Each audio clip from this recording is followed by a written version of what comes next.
The storm outside was unrelenting. Rain hammered violently against the mansions. Towering glass walls, with each heavy drop echoing through the cavernous space, like a dire warning from heaven itself.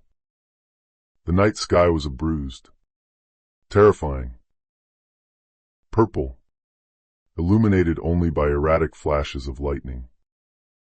Eliza Holloway,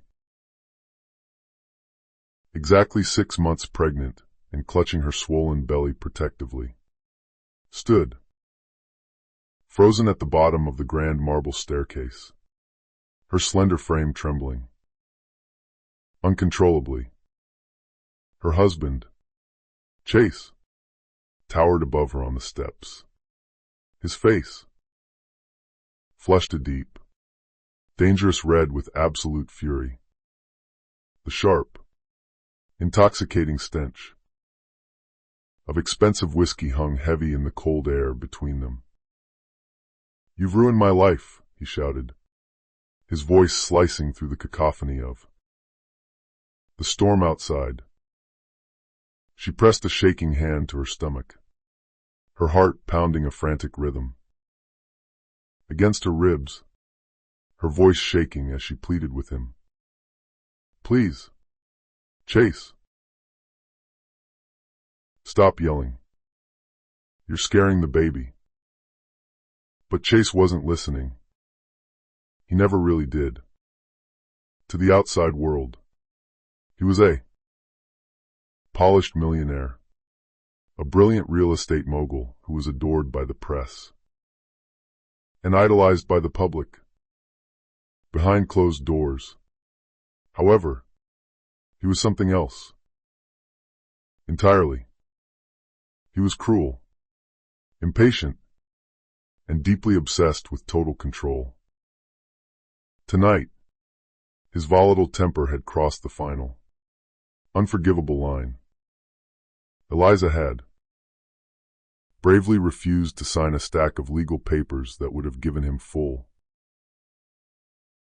uncontested control of their joint assets.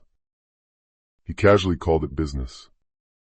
She accurately called it betrayal. The argument turned brutal in mere seconds. He lunged downward, grabbing her fragile arm and squeezing with brutal force until she cried out in sudden agony. "You think you can leave me?" he spat, the venom in his voice palpable as he shoved her backward. Her foot slipped on the slick, polished marble. The world seemed to tilt and spin for a single, agonizing heartbeat. There was a sudden, suffocating silence. Then came the sickening thud of her body hitting the unforgiving stairs, tumbling downward in a blur of pain and terror. Her agonizing cry was entirely drowned out by a massive clap of thunder. A pool of warm blood began to spread beneath her on the pristine floor, dark and rapidly growing. Chase froze on the staircase, his eyes wide in sudden shock. It was not from guilt, but from a profound, selfish fear of the consequences. "No, no, no. You can't die on me," he muttered frantically, rushing down and shaking her limp shoulder. Her pale lips moved, forming a desperate whisper that was barely audible over the rain. "Our baby." Then, her heavy eyelids fluttered and closed, plunging her into darkness. He stood there over her for a long moment, breathing hard, his chest heaving. Then, something dark and sinister inside him snapped into a state of cold, ruthless calculation. He wiped his bloody hands on his expensive trousers, meticulously straightened his designer shirt, and pulled out his phone to call his private driver. "There was an accident," he said flatly, his voice devoid of any human emotion. "Clean this up before the press finds out." Not once did he look back at his wife, who was lying motionless and bleeding on the freezing cold marble. When the ambulance finally arrived, sirens wailing through the gated community, Chase was already gone. The frantic paramedics found Eliza barely clinging to life. Her pulse was devastatingly faint. One of them pressed fingers to her neck and whispered, "If we don't get her to the hospital right now, she'll lose both lives." They rushed her onto a stretcher and out into the stormy night. The ambulance, sirens screaming a desperate plea through the flooded streets of the city. Hours later, at the hospital, the bright surgical lights faded into a heavy, suffocating atmosphere. The head doctor's exhausted voice broke the terrible silence in the waiting area. "We saved her, but the baby didn't make it." When Eliza finally woke, her heart shattered completely in that sterile, white room. Her entire body shook uncontrollably, not from the physical agony of her injuries, but from the horrifying realization that the man she had once loved had brutally killed everything she held dear.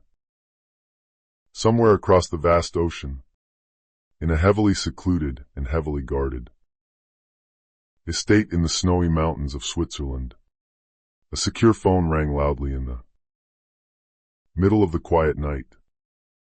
An old man's trembling, weathered hand reached out and answered it.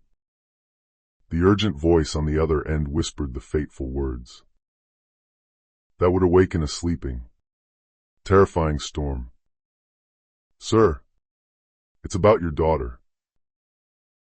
It was a bold cliffhanger to a chapter of her life that was about to close forever.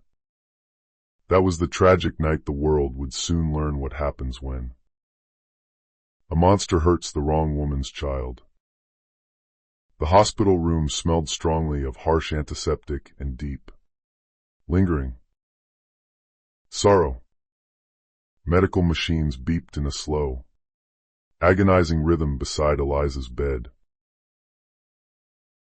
each electronic sound serving as a cruel reminder that she was still alive when her innocent baby was not.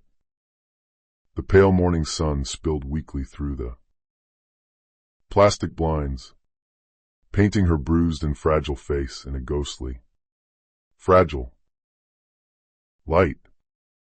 Her hands, which had once been trembling with the profound hope of motherhood, now lay entirely motionless by her sides. When she finally mustered the strength to try to speak, only a broken, scratchy whisper escaped her dry lips. "My baby, is he gone?" The attending nurse looked down, actively avoiding her desperate gaze. "I'm sorry, Mrs. Holloway. We did everything we could." That name, Holloway, cut deeper into her flesh than any physical wound she had sustained. She wished she could violently rip it off her soul and cast it into the fire. Every breath she took felt like inhaling jagged shards of glass into her battered lungs. The doctor's grim words played on a relentless loop in her aching head. "You survived, but the trauma was severe."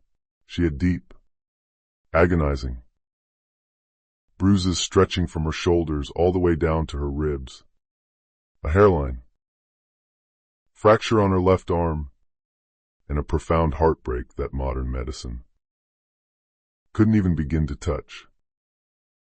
Chase didn't visit her. Not once. but his aggressive PR team certainly did. 2. Intimidating men in impeccably tailored, expensive suits arrived that afternoon, carrying a thick legal envelope. "Mr. Holloway sends his warmest regards," one of them said, his tone entirely clinical and devoid of empathy. "He wants to make absolutely sure the media doesn't misunderstand last night's tragic incident. He's prepared a formal statement for you to sign." Eliza stared blankly at the crisp white papers. The document falsely stated that she had fallen entirely accidentally and that her devoted husband had immediately called for emergency medical help. Her hand shook with a mixture of weakness and rising anger. "He hit me," she said softly, her voice carrying a fragile edge of defiance. The corporate man's polite, practiced smile froze instantly. "Mrs. Holloway, let's not make this overly emotional. You sign this document, and you'll immediately receive full, comprehensive medical coverage and a very generous private financial settlement. If you refuse," his threatening voice trailed off, leaving a silence that was as sharp and dangerous as a knife. The nurse, a kind and observant older woman named Clara, bravely stepped forward to intervene. "She's in absolutely no condition to talk about this heavy legal matter right now." The two men exchanged a knowing, irritated look, gathered their briefcases, and left the room without another word. Clara lingered by the bedside, her warm eyes soft with genuine pity. "You should rest, dear." But Eliza couldn't possibly rest. That evening, she could hear the frantic whispers out in the brightly lit hallway. Aggressive reporters were actively trying to get inside the ward, while hospital staff were quietly gossiping about the scandalous Millionaire tragedy. Even the heavy doses of medical sedatives couldn't fully numb her racing, tortured thoughts. When she finally managed to fall asleep, vivid nightmares violently clawed their way through her exhausted mind. She saw her baby's tiny, imaginary hands slipping away into the dark, and Chase's booming, furious voice echoing like relentless thunder in her ears.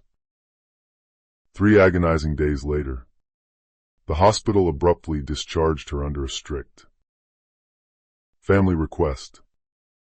2 massive private security guards forcibly escorted her out of the service back in trance to carefully avoid the flashing cameras of the paparazzi.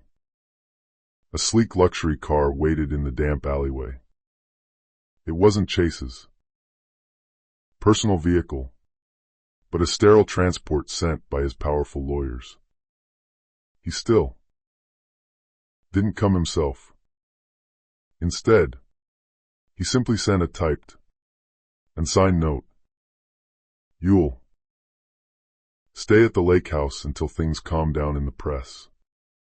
Don't contact anyone."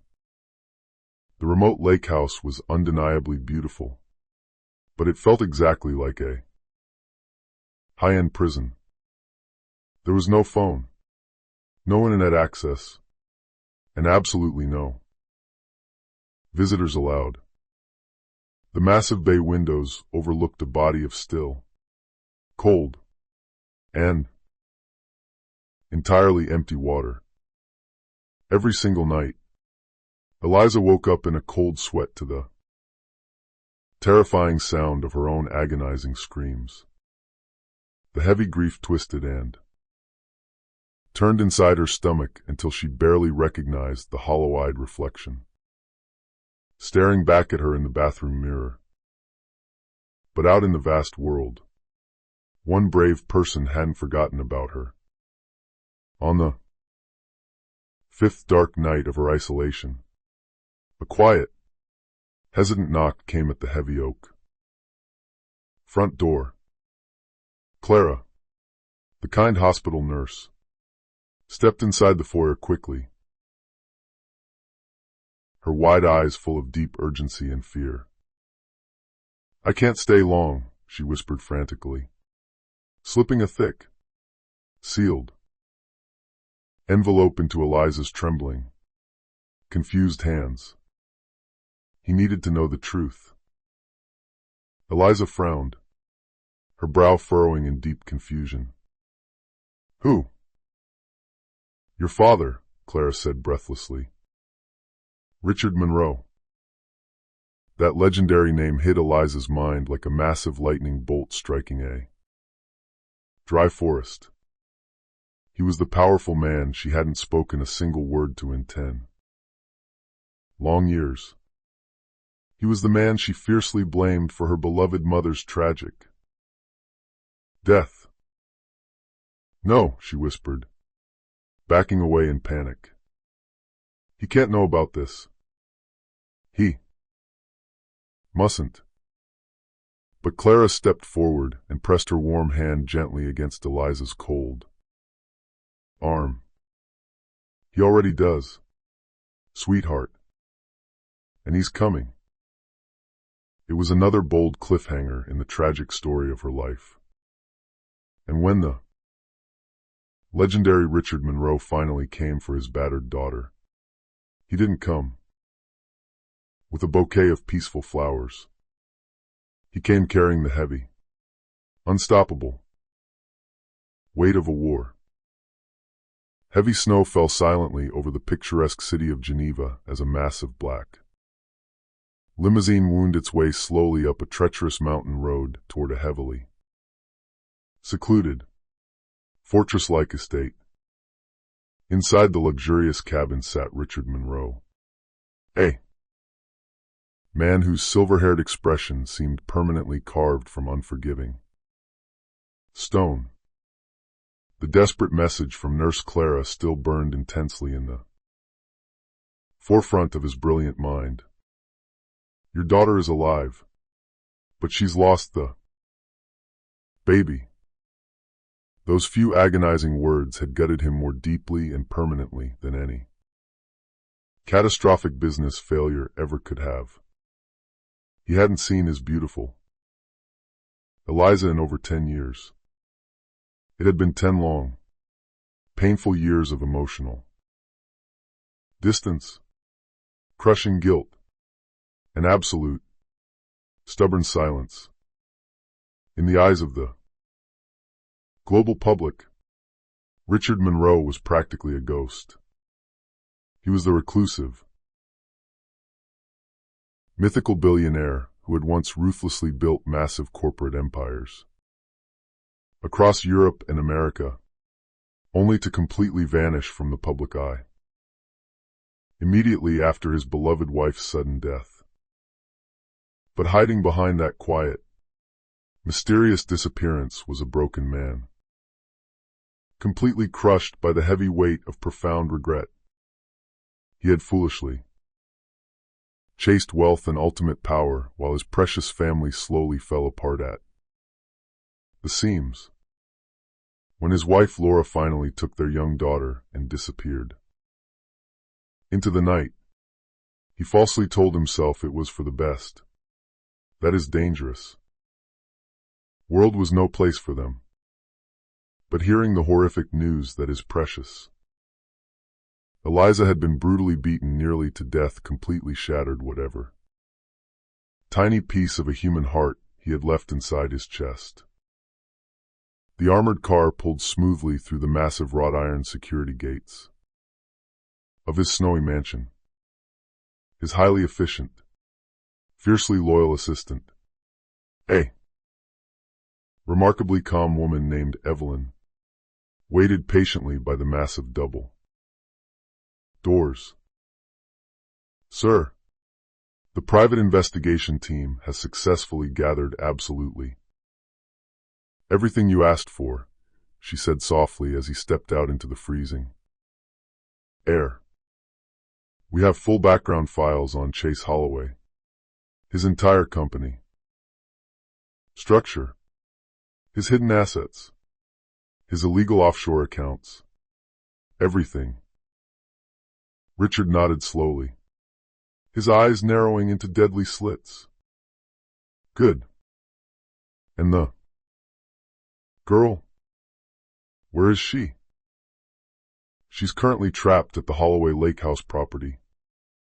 He's actively keeping her completely isolated. No phone access, no press contact, no outside communication. For the very first time in a decade, his ironclad composure visibly cracked. He's imprisoning her, he murmured, a terrifying, righteous anger flickering brightly beneath his ordinarily calm exterior.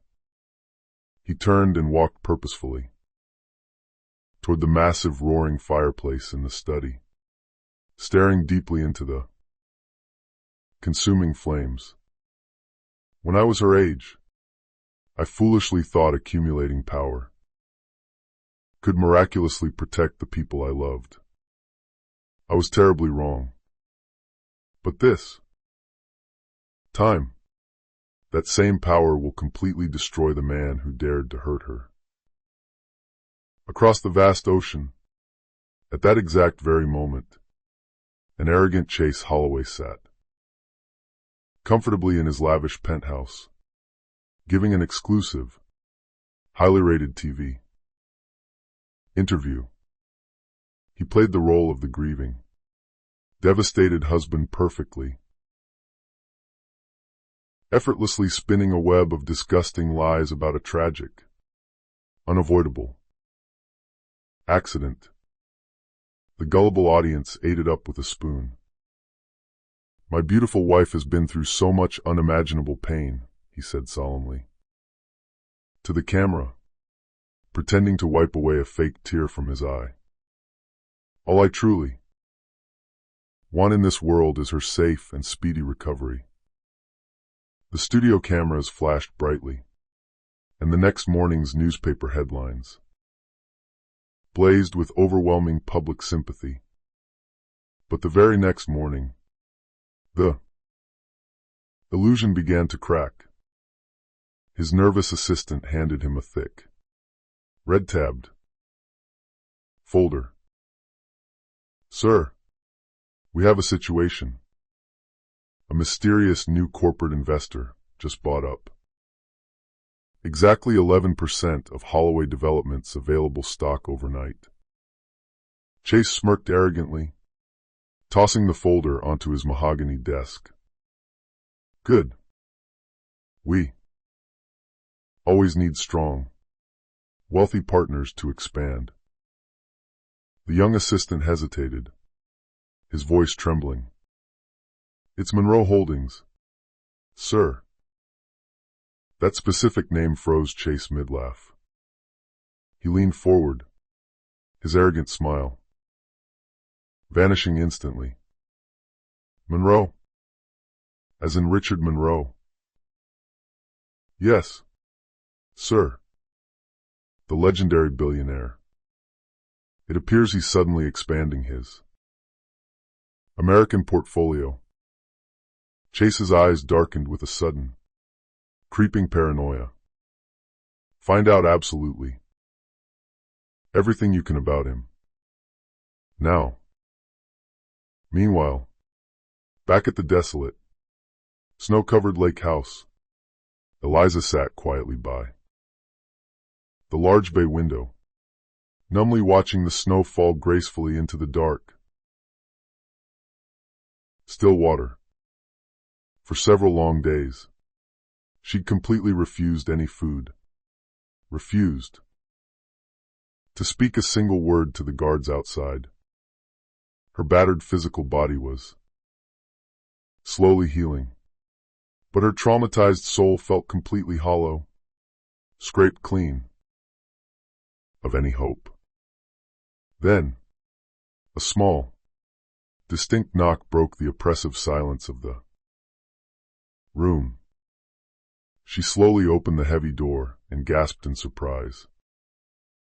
Evelyn stood there in the doorway, looking incredibly calm, but undeniably firm and authoritative. "Miss Monroe," she said softly, intentionally using the maiden name Eliza hadn't heard spoken aloud in a decade. "Your father sent me. He wants you to come home." Hot tears instantly filled Eliza's tired eyes. "I don't have a home anymore," she whispered brokenly. Evelyn's sharp gaze softened with genuine maternal warmth. "You will. And as for the terrible man who did this to you, he'll quickly wish he never even touched you." Later that very night, a sleek private jet waited on the tarmac at the nearby discreet airstrip. As the powerful engines roared loudly to life, Eliza looked out the small oval window, watching the dark, prison-like lake shrinking rapidly beneath her. She knew she wasn't entirely ready for brutal revenge. Not just yet, but somewhere deep down inside her battered heart, something ancient and powerful began to quietly stir. It was a fierce spark of the undeniable Monroe. Blood she had spent her whole life trying to deny. It was a bold cliffhanger to the passive chapter of her existence. And when she finally stood side by side beside her legendary father again, the entire corporate world would very soon learn a terrifying lesson. No modern empire is ever strong enough to survive a grieving father's righteous wrath. The massive private jet landed smoothly in Boston under the gray, heavy veil of early dawn. The private runway was entirely empty except for two armored black SUVs waiting silently beside a highly discreet hangar. Richard Monroe stepped out of the aircraft first, his dark tailored overcoat whipping violently in the freezing morning wind. His piercing eyes were incredibly sharp, intensely scanning every dark corner of the tarmac like a seasoned military commander. Returning to a bloody battlefield he had sworn on his life he'd never revisit. Behind him, Eliza followed slowly down the metal stairs. She looked incredibly frail, her skin pale, merely a ghostly shadow of the vibrant, happy girl he once intimately knew. For a long, painful moment, they stood there on the cold concrete, neither of them able to speak a single word. 10 heavy years of stubborn silence, profound regret, and vast emotional distance hung thickly between them, feeling infinitely heavier than the freezing winter fog rolling off the harbor. Richard finally broke the silence, taking a hesitant step forward. "Eliza," he said softly, his deep voice visibly cracking on the beautiful syllables of her name. She flinched slightly at the sound, not out of an inherent fear of him, but from the deep, lingering pain of the past. "You shouldn't have come," she whispered, her fragile voice barely audible over the wind. He swallowed hard, fighting back the intense emotion rising in his throat. "And leave you trapped there with that vicious animal? I've already made the terrible mistake of abandoning you once in my life. I absolutely won't do it again. They drove in silence to a highly secluded Monroe property located on the quiet outskirts of the city. A massive, imposing mansion deeply hidden behind acres of dense, frozen woods. It was incredibly quiet there, wonderfully peaceful, almost feeling like a sacred sanctuary. Inside the grand living room, the comforting warmth of the roaring fire contrasted sharply with the icy, uncomfortable air of unresolved tension between father and daughter. Evelyn gently helped Eliza settle onto the plush sofa, but the young woman sat stiffly, her pale hands gripping a warm cup of herbal tea like it was her last remaining anchor to physical reality. Richard stood silently, watching her intently from across the lavish room. "You're safe now," he said gently, trying to offer comfort. She vigorously shook her head, her eyes wide with lingering trauma. "Safe? He'll easily find me. He always finds me. You simply don't understand, Dad. Chase doesn't ever forgive people who cross him. He destroys them." Richard's strong jaw tightened so hard the muscles jumped. Then he's about to learn very quickly what true, absolute destruction really looks like. Her tired eyes instantly filled with fresh tears. "You really think violent revenge will magically fix this nightmare? I lost my baby." The heartbreaking words tore out of her throat like jagged pieces of glass.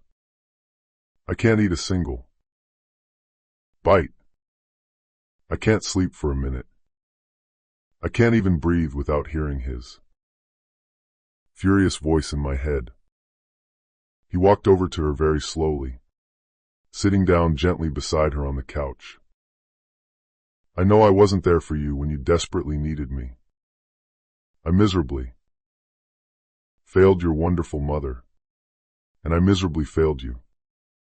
But this," he reached out with trembling hands, gently taking her shaking fingers in his own. "This is my final chance to make it right." Eliza looked at him through her flowing tears, her voice full of doubt.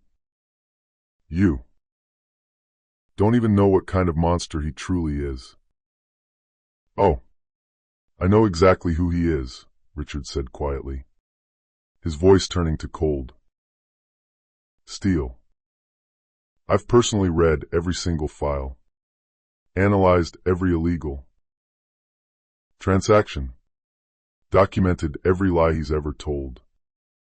I know he's actively laundering millions of dollars of dirty money through shady shell companies.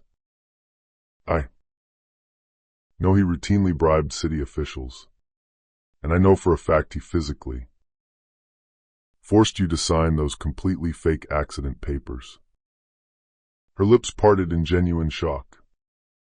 How? How did you possibly get all of that? Confidential information?" He smiled faintly, a dangerous glint in his eye. "The whole world arrogantly thinks I disappeared. They foolishly forget one simple fact: ghosts can move completely unseen." Later that night, while Eliza finally slept deeply for the very first time in agonizing days, Richard stood entirely alone in his massive, high-tech study. The dark room was lined wall-to-wall with glowing monitors and thick financial files.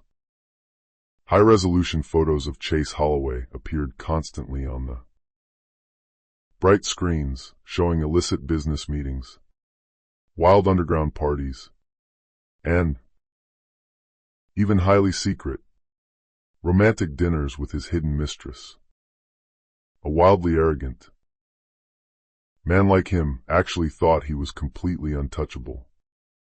Richard fully intended to brutally prove him wrong. He picked up the secure phone and dialed quickly. "Evelyn," he said, his tone as hard as forged steel. "Activate Project Aegis immediately. I want full, unblinking surveillance on the entirety of Holloway Developments. And I want you to discreetly acquire all of his outstanding corporate debts. By the time that arrogant bastard wakes up tomorrow, I want his entire financial empire firmly under my thumb." Evelyn's incredibly calm, professional voice replied instantly. "Understood, sir. Initiating now."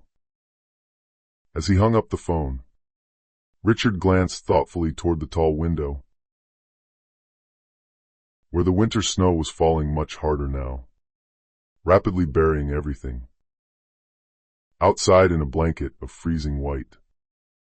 "You wanted a war, Chase," he murmured to the empty room. "You just officially declared it." It was a bold cliffhanger to the night's quiet activities. By sunrise, the cruel man who had mercilessly destroyed Eliza's life would tragically realize he had just unknowingly sold his very soul to her fiercely protective father. Chase Holloway woke up the next morning in his lavish, sprawling penthouse to the chaotic sound of city police sirens and the rapid flash of paparazzi cameras gathered on the street outside. For several days, the local gossip columns had been furiously buzzing about the mysterious accident involving his beautiful wife. His highly paid PR team had masterfully spun the tragic story perfectly. He was playing the role of the heartbroken, supportive husband, the innocent victim of a random tragedy. Overwhelming public sympathy had flooded in from all sides. His corporate stock prices had actually soared to record highs. To the oblivious world, he was still the undisputed golden boy of Boston's wealthy elite.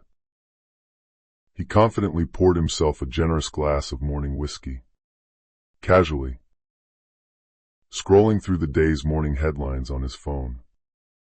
Tragic fall leaves. Millionaire's wife in recovery. Another glowing article read, "Business titan stands by his beloved wife." He smirked, taking a slow sip of the expensive liquor. "Beloved," he muttered, mockingly under his breath. If only the stupid public knew. The penthouse doorbell rang sharply. His nervous assistant, Nolan, hurried into the room clutching a glowing tablet. "Sir." Something incredibly strange came up. "On the markets this morning. A completely unknown private fund just aggressively purchased 30% of your company's outstanding shares under the corporate name Aegis Capital." Chase frowned, his morning buzz instantly fading. "Never heard of them in my life. Who the hell is behind it?" "We can't tell, sir. They're heavily using deeply encrypted offshore accounts. Cayman Islands, Luxembourg, Singapore. They're completely clean on paper, but incredibly efficient." Chase leaned back in his leather chair, his jaw clenching. "Find out exactly who they are. No one on earth moves in on my territory without paying a steep price." But even as he spoke those arrogant words, his personal cell phone buzzed loudly. A strange text message from a completely unknown number appeared on the screen. Nice empire. Shame how incredibly fragile it is. Attached to the ominous text was a high-resolution photo. It clearly showed his secret mistress, Vanessa, sneaking out of his penthouse at midnight, directly followed by another damning image of a large leather suitcase stuffed entirely with illicit cash. Chase's blood instantly ran cold in his veins. Someone powerful was intimately watching his every move. He looked up sharply, panic in his eyes. Who leaked this garbage? Nolan hesitated, taking a step back. We don't know, sir. But if this highly sensitive material gets out to the press. Chase violently slammed his heavy fist onto the mahogany desk, rattling his whiskey glass. It won't. I will handle it personally. Meanwhile, comfortably across town, Richard Monroe sat calmly in his darkened study, watching the exact same damning images slowly appear on his massive monitor wall. His vast, invisible network of elite private investigators worked with absolutely surgical precision. Every single dirty scandal, every deeply buried secret was being systematically exposed piece by agonizing piece. Let him sweat for a while, Richard murmured to himself. Blind fear will quickly make him careless. At that exact same moment, Eliza sat quietly by the crackling fireplace in her father's grand mansion, tightly wrapped in a thick wool blanket. Evelyn joined her quietly, carrying a silver tray. You really should try to eat something, she said gently, offering a warm plate. Eliza simply stared blankly into the dancing flames. He's probably on national television right now, dramatically pretending to mourn for me. Evelyn hesitated for a moment, then handed her a sleek tablet. You really should see this. On the bright screen played a viral clip from a live morning news broadcast.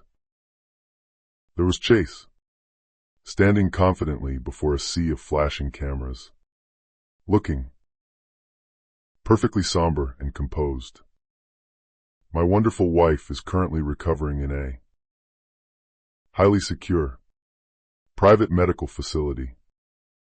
I love her dearly, and I simply ask the media for peace and privacy in this incredibly difficult time. Eliza's bottom lip trembled violently with suppressed rage. He killed my baby. Evelyn placed a warm, incredibly steady hand gently on her trembling shoulder. Then let the entire world see exactly who he really is. You don't ever need to scream to completely destroy a weak man like him. You just need to show them the absolute truth. That evening, while an increasingly paranoid Chase desperately entertained nervous corporate investors at an ultra-luxury rooftop bar, one of his oldest, most trusted contacts pulled him aggressively aside into a dark hallway. You're in incredibly deep trouble, Holloway, the sweaty man whispered. Frantically, someone with endless pockets is systematically buying out all of your corporate debts. Someone incredibly powerful. The terrifying name Monroe keeps coming up in the back channels. Chase froze, his champagne glass hovering midair. Monroe? As in Richard Monroe? The terrified man nodded vigorously. The exact same. Word on the street is he's officially back from the dead, and he's actively coming for your blood. Chase laughed out loud, though it sounded incredibly nervous and his resting pulse violently spiked. That pathetic old fossil? He's been completely dead to the business world for a decade. The man simply shrugged, looking at Chase with genuine pity. Maybe so. But if I were in your expensive shoes, I'd seriously start praying. Chase turned back toward the glowing city skyline. His pale, stressed reflection warped in the thick safety glass. For the very first time in many years, a genuine, freezing fear violently crept deep into his bones. Somewhere out there, in the dark city, a completely unseen enemy was slowly, methodically tightening a deadly noose around his neck, and he didn't even fully know why. It was a bold cliffhanger to the day's events. He didn't know it just yet, but every single piece of the massive empire he had ruthlessly built was already actively collapsing around him, one silent, deadly signature at a time. Eliza awoke violently in the middle of the dark night, her body completely drenched in a cold, terrified sweat.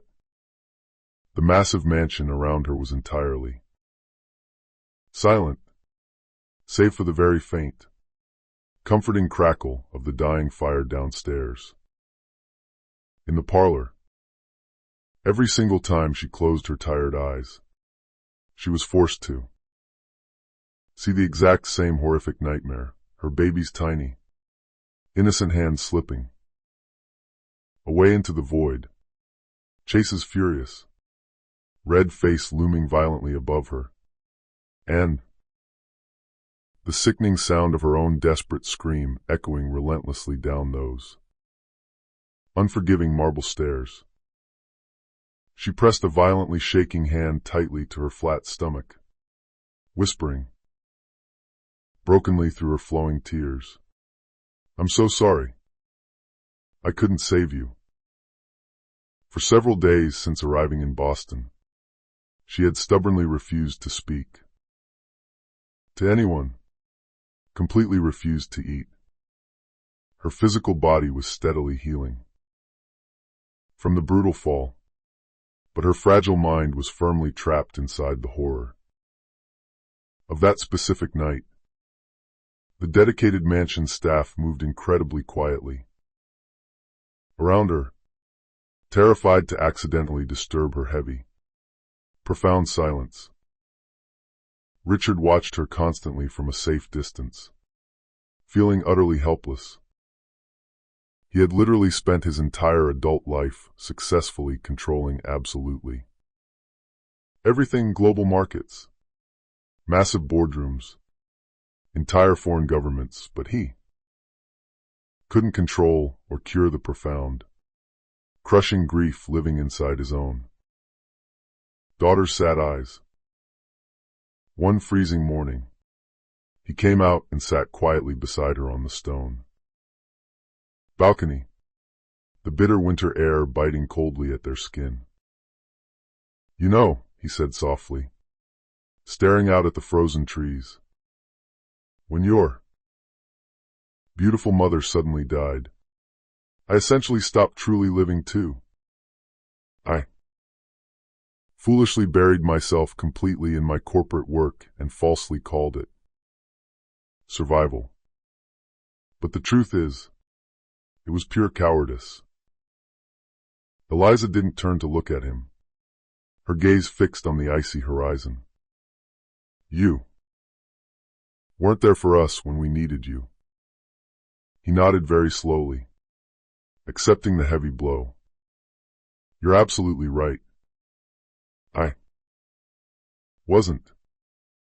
I foolishly thought achieving massive financial success could somehow magically make up for my physical and emotional absence.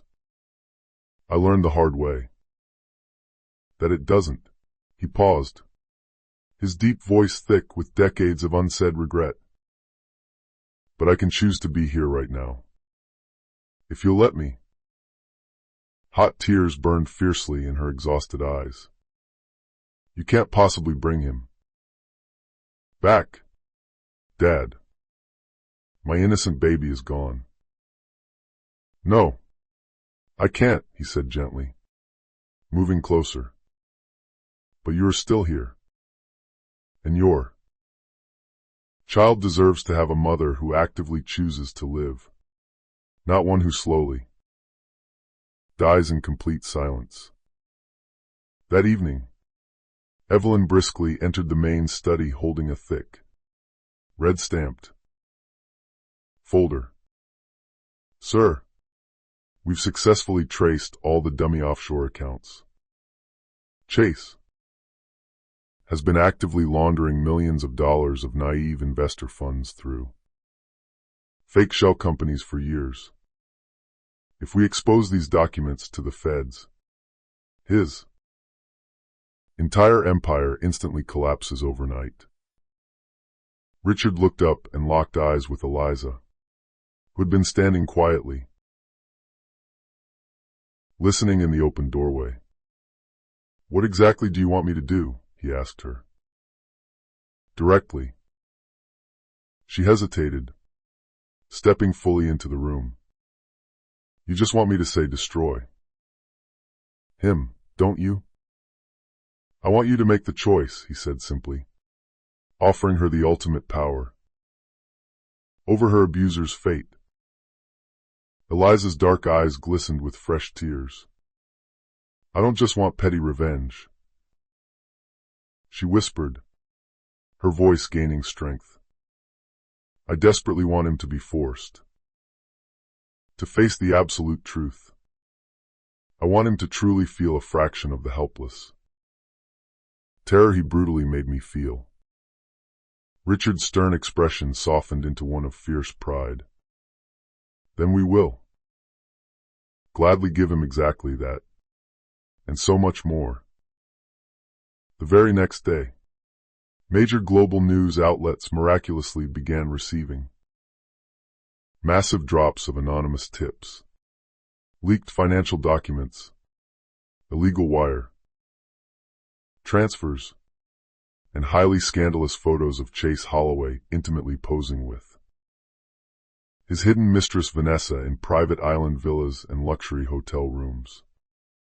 The dominant media headlines violently shifted overnight from overwhelming sympathy to aggressive, relentless suspicion. Billionaire's charity funds under federal audit. Anonymous sources question validity of marriage scandal. In his lavish downtown office, Chase completely exploded.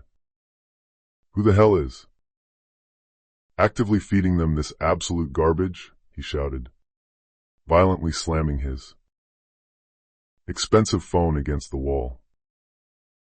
His terrified assistant stammered, backing toward the door. Sir, I honestly think it's coming directly from someone incredibly high up inside our own private investor group. Then find them, Chase growled like a cornered animal, and make them permanently disappear. Meanwhile, back in the safety of the Monroe mansion, Eliza walked slowly through the grand, silent hallway dressed in soft, comfortable gray. Her physical steps were still somewhat slow, but noticeably steady. She stopped abruptly in front of a specific door, a grand nursery that had been completely empty and unused for years. It was her late mother's old, lovingly decorated room for her when she was an infant. Inside sat dusty vintage toys, faded pastel wallpaper, and an antique intricately carved music box resting on the sill. She reached out and wound it very gently. A soft, incredibly haunting lullaby instantly filled the still air. Richard quietly appeared in the doorway behind her. That beautiful box was yours, he said quietly. You used to fall asleep to that exact song every single night. Eliza turned and looked at him, her dark eyes filled with profound tears. But she miraculously managed a small, genuine smile. Then I think I'll keep it. Forever. For him. For the very first time since the tragedy, she didn't violently break down and cry when she explicitly referred to her lost baby. Something deep inside her core had fundamentally shifted. It wasn't completely healed, not by a long shot, but it had significantly hardened into something incredibly resilient. She wasn't the same fragile, broken woman who had helplessly tumbled down those cold marble stairs anymore. She was rapidly evolving into something entirely new. It was a bold cliffhanger to her internal journey. And as a literal winter storm aggressively gathered outside the windows, Eliza whispered fiercely to herself, "If he actively tried to make me break, I'll happily show him what breaking really means." Bright morning light beautifully filtered through the tall windows of the Monroe estate, gently touching the hard edges of power and raw pain that deeply filled the ancient house. Eliza sat comfortably in the grand library, completely surrounded by towering piles of leaked corporate documents. Evelyn had diligently brought them to her, highly classified financial reports, damning internal emails, secret letters, each specific one serving as another heavy brick in the inescapable wall rapidly closing around Chase Holloway. "These," Evelyn said proudly, dramatically sliding a small metallic flash drive smoothly across the polished table, "were expertly taken directly from his most private, highly encrypted server. He's been illegally funneling millions in innocent investor money into highly illegal property deals overseas. If this undeniable proof goes public, he's completely finished in this town." Eliza slowly turned the small flash drive over in her hand, her focused reflection glinting sharply on its cold metallic surface. "How on earth did you manage to get these?" Evelyn simply gave a small, incredibly mysterious smile. "Let's just say there are still many powerful people in this world who still owe your legendary father a great deal of favors." Richard entered the sunny room, his imposing presence incredibly commanding but reassuringly calm. "We must move very carefully from here on out. Chase still has significant political influence. The wrong kind of leak could easily turn the fickle press firmly against our narrative." Eliza looked up at him, her gaze unwavering. "He absolutely doesn't deserve our carefulness, Dad." Her clear voice carried a quiet, undeniable fire.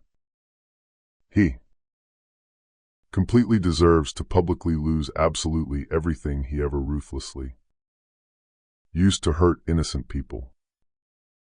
Richard studied her face intently for a long moment, then nodded in profound respect.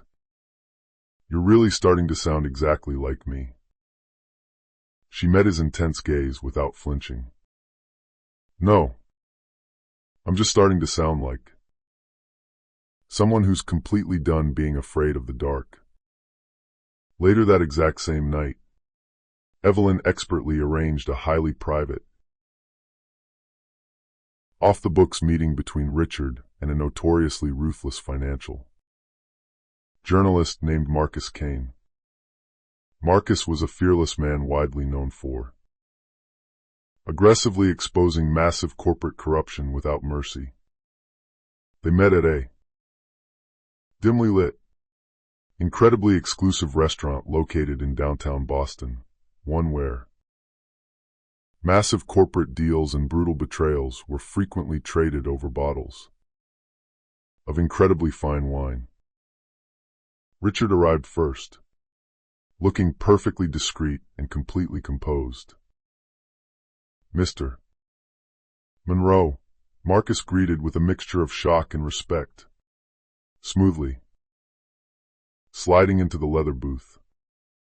"You've been a total ghost to the world for years. Why violently break your silence now?" Richard's cold eyes hardened into diamonds. "Because a pathetic man who publicly calls himself a respected corporate leader brutally beat my only daughter until she tragically lost her unborn child. And I fully intend to legally and publicly make him answer for it." Marcus raised a skeptical eyebrow, leaning back. "You're basically asking me to start a massive corporate war." Richard leaned forward, his presence suffocating. "No, Marcus. I'm simply giving you the absolute truth. What you bravely choose to do with it, well, that's entirely up to you." He confidently placed a thick, heavily sealed envelope right in the center of the table. Inside are the original documents. Absolute proof of Chase's massive embezzlement. Explicit photos with corrupt government officials, and even highly illegal wire transfers explicitly signed in his own name. Marcus hesitated, staring at the envelope like it was a live bomb. This absolute bombshell could completely destroy his entire life. "That's exactly the point," Richard replied coldly. "But you will publish this only after I explicitly tell you to. There is still one more crucial piece of the puzzle missing." The very next morning, Eliza confidently walked into the main study firmly, holding her own personal cell phone. "You confidently said you had absolutely everything on him," she said directly to Evelyn. "But there's actually something very important you don't know." She slowly opened a hidden video file on the device. It was somewhat grainy, visibly recorded in low light, but the horrifying sound was absolutely unmistakable. It clearly featured Chase's furious, drunken voice shouting abuses, the sickeningly loud thud of physical impact, and her own terrified, heart-wrenching scream echoing through the mansion.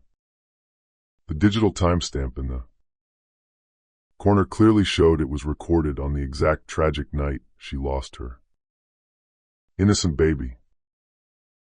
Evelyn gasped softly, covering her mouth in sheer horror. "Where on earth did you get this?" "It was automatically recorded on our home's internal security system," Eliza whispered, her voice trembling but resolute. "He arrogantly thought he permanently deleted it, but the hidden backup automatically uploaded to my personal cloud account." Richard completely froze for a very long, agonizing moment. No one in the room dared to speak a single word. Then he finally exhaled and said, "Eliza, this is Exactly the undeniable evidence we desperately needed. This horrifying tape will end him completely and instantly. She stared deeply at the paused screen, physically trembling from the memory, but entirely resolute in her spirit. No, Dad. It's not just legal evidence. It's my stolen voice. It's my absolute pain. And I will be the one to personally show the entire world what he did to me. Richard's stern expression softened incredibly, a mixture of profound pride and deep sorrow perfectly blending in his tired eyes. Then we'll happily do it. Exactly your way. That crisp evening, under the bright, silver light of the winter moon, Eliza stood quietly by the window, peacefully watching the snow fall once again. But this specific time, she didn't feel the biting cold at all. Instead, she felt a massive, undeniable power humming quietly but fiercely beneath her ocean of grief. It was a beautiful, terrifying strength born entirely from pure survival. It was a bold cliffhanger to the calm before the ultimate storm. Tomorrow, the entire watching world would finally hear her desperate scream, not as the pitiful cry of a broken victim, but as the magnificent, undeniable beginning of Chase Holloway's absolute end. It was the most important night of the season. Boston high society had enthusiastically gathered for the highly anticipated annual Crescent Foundation Gala. It was a glittering, opulent event absolutely filled with fake diamond smiles, overflowing champagne flutes, and eagerly whispered corporate scandals. Hundreds of paparazzi cameras flashed brilliantly like lightning as a seemingly endless line of stretched limousines pulled up smoothly in front of the Grand Hotel's massive ballroom entrance. Inside the lavishly decorated venue, Chase Holloway stood arrogantly among his exclusive circle of wealthy power brokers.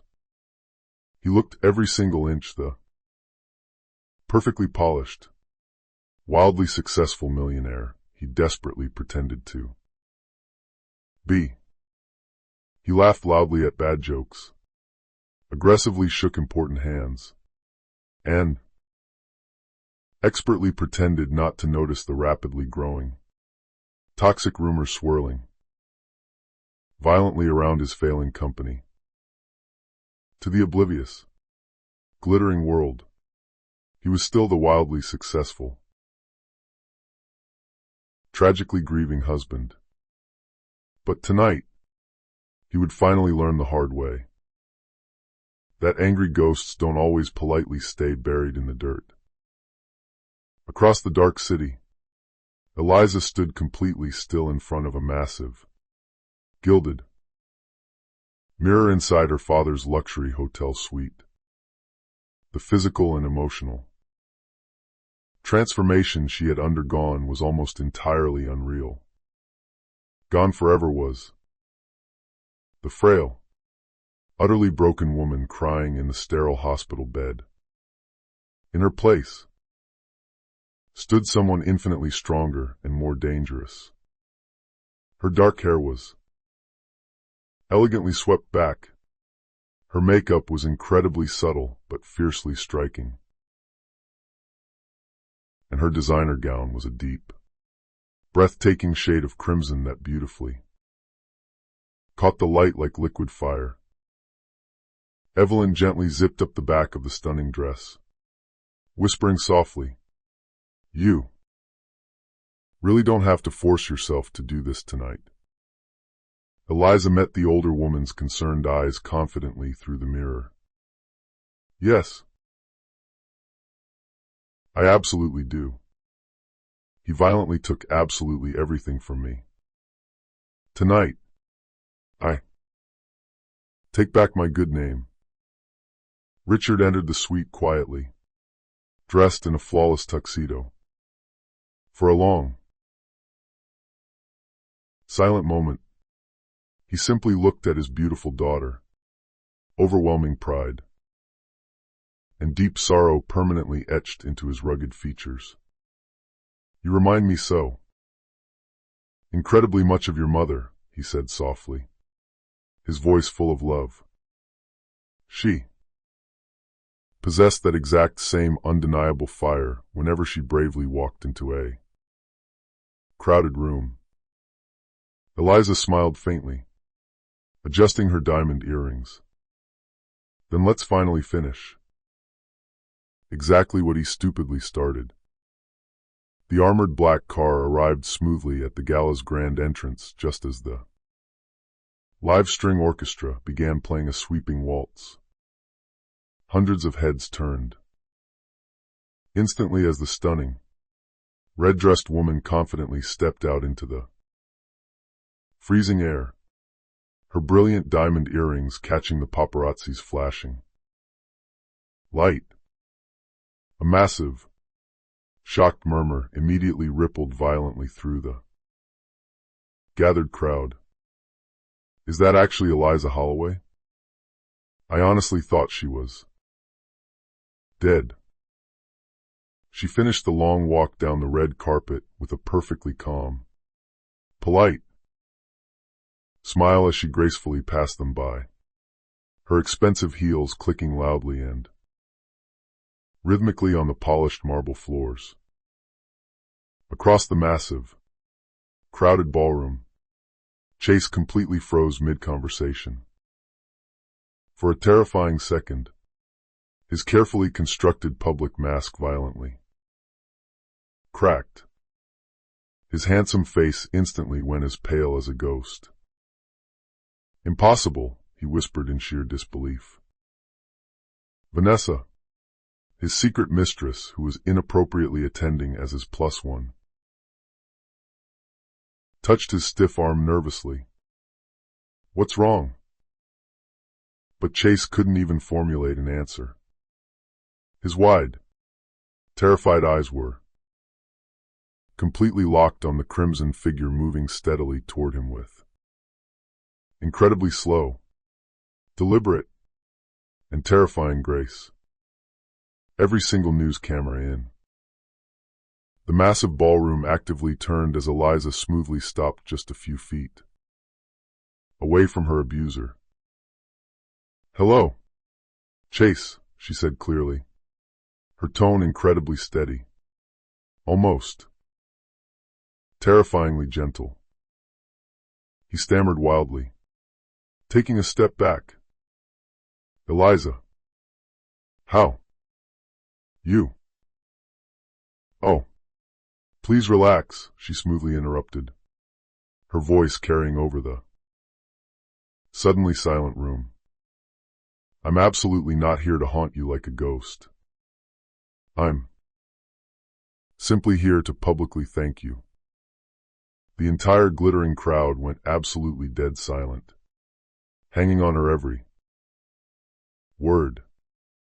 Chase desperately forced a fake, wide smile for the surrounding photographers. My wonderful wife. My ex-wife has tragically been through so much. I'm just so incredibly glad she's finally recovered. Eliza leaned in dangerously close, her whisper as icy as the winter wind. Recovered? By the time this night is over, you'll desperately wish I hadn't. Then, she gracefully turned her body toward the massive bank of waiting cameras. Her beautiful expression incredibly soft but fiercely confident. I just really wanted to publicly share how incredibly grateful I am to the wonderful Crescent Foundation for actively supporting brave women who are recovering from severe domestic violence. Because sometimes Simply surviving is the absolute most powerful form of revenge. Loud gasps violently rippled through the stunned audience. The reporter's cell. Phones instantly lit up like a raging wildfire. Chase's fake smile completely faltered and died. His sweaty hand trembled noticeably as he awkwardly raised his champagne glass, desperately trying to laugh the horrific moment off as a bad joke. But across the massive room, Richard Monroe watched the entire scene with cold, absolute satisfaction as the whispered rumors instantly turned into screaming global headlines in real time. Vanessa aggressively tugged at Chase's rigid arm. "People are staring at us. Let's just go." But before they could even move an inch, an aggressive journalist quickly approached, a microphone thrust ready. "Mr. Holloway, do you have any official comment on these shocking accusations of severe domestic abuse?" Chase's entire world violently began to tilt on its axis. "Accusations," he barked angrily, but his voice pathetically cracked in fear. Cameras flashed relentlessly in his face. Eliza met his terrified eyes one last triumphant time, then gracefully turned away. The massive, stunned crowd literally parted for her like the Red Sea. Outside, fresh snow fell softly on her face as she stepped confidently into her father's waiting, warm car. Her pulse was wonderfully steady, and her healing heart felt infinitely lighter than it had been in agonizing months. It was a bold cliffhanger to the greatest performance of her life. Inside the chaotic gala, Chase's personal phone suddenly buzzed violently. The horrifying security video message had just gone globally viral. His own furious voice, her terrified scream, the absolute, undeniable truth. And the terrifying part was, it had only just begun. The very next morning, the entire city of Boston woke up to absolute corporate and social chaos. The shocking video had completely exploded across every single social media platform, racking up tens of millions of views seemingly overnight. The footage was grainy, but the horrific audio was completely unmistakable. Chase Holloway's furious, abusive voice echoed through millions of speakers around the world. "You think you can leave me?" Then came the sickening sound of a brutal slap, a heavy thud, and Eliza's absolutely terrified, heartbreaking scream. Outraged news anchors universally called it the absolute most shocking, vile, domestic scandal of the entire decade.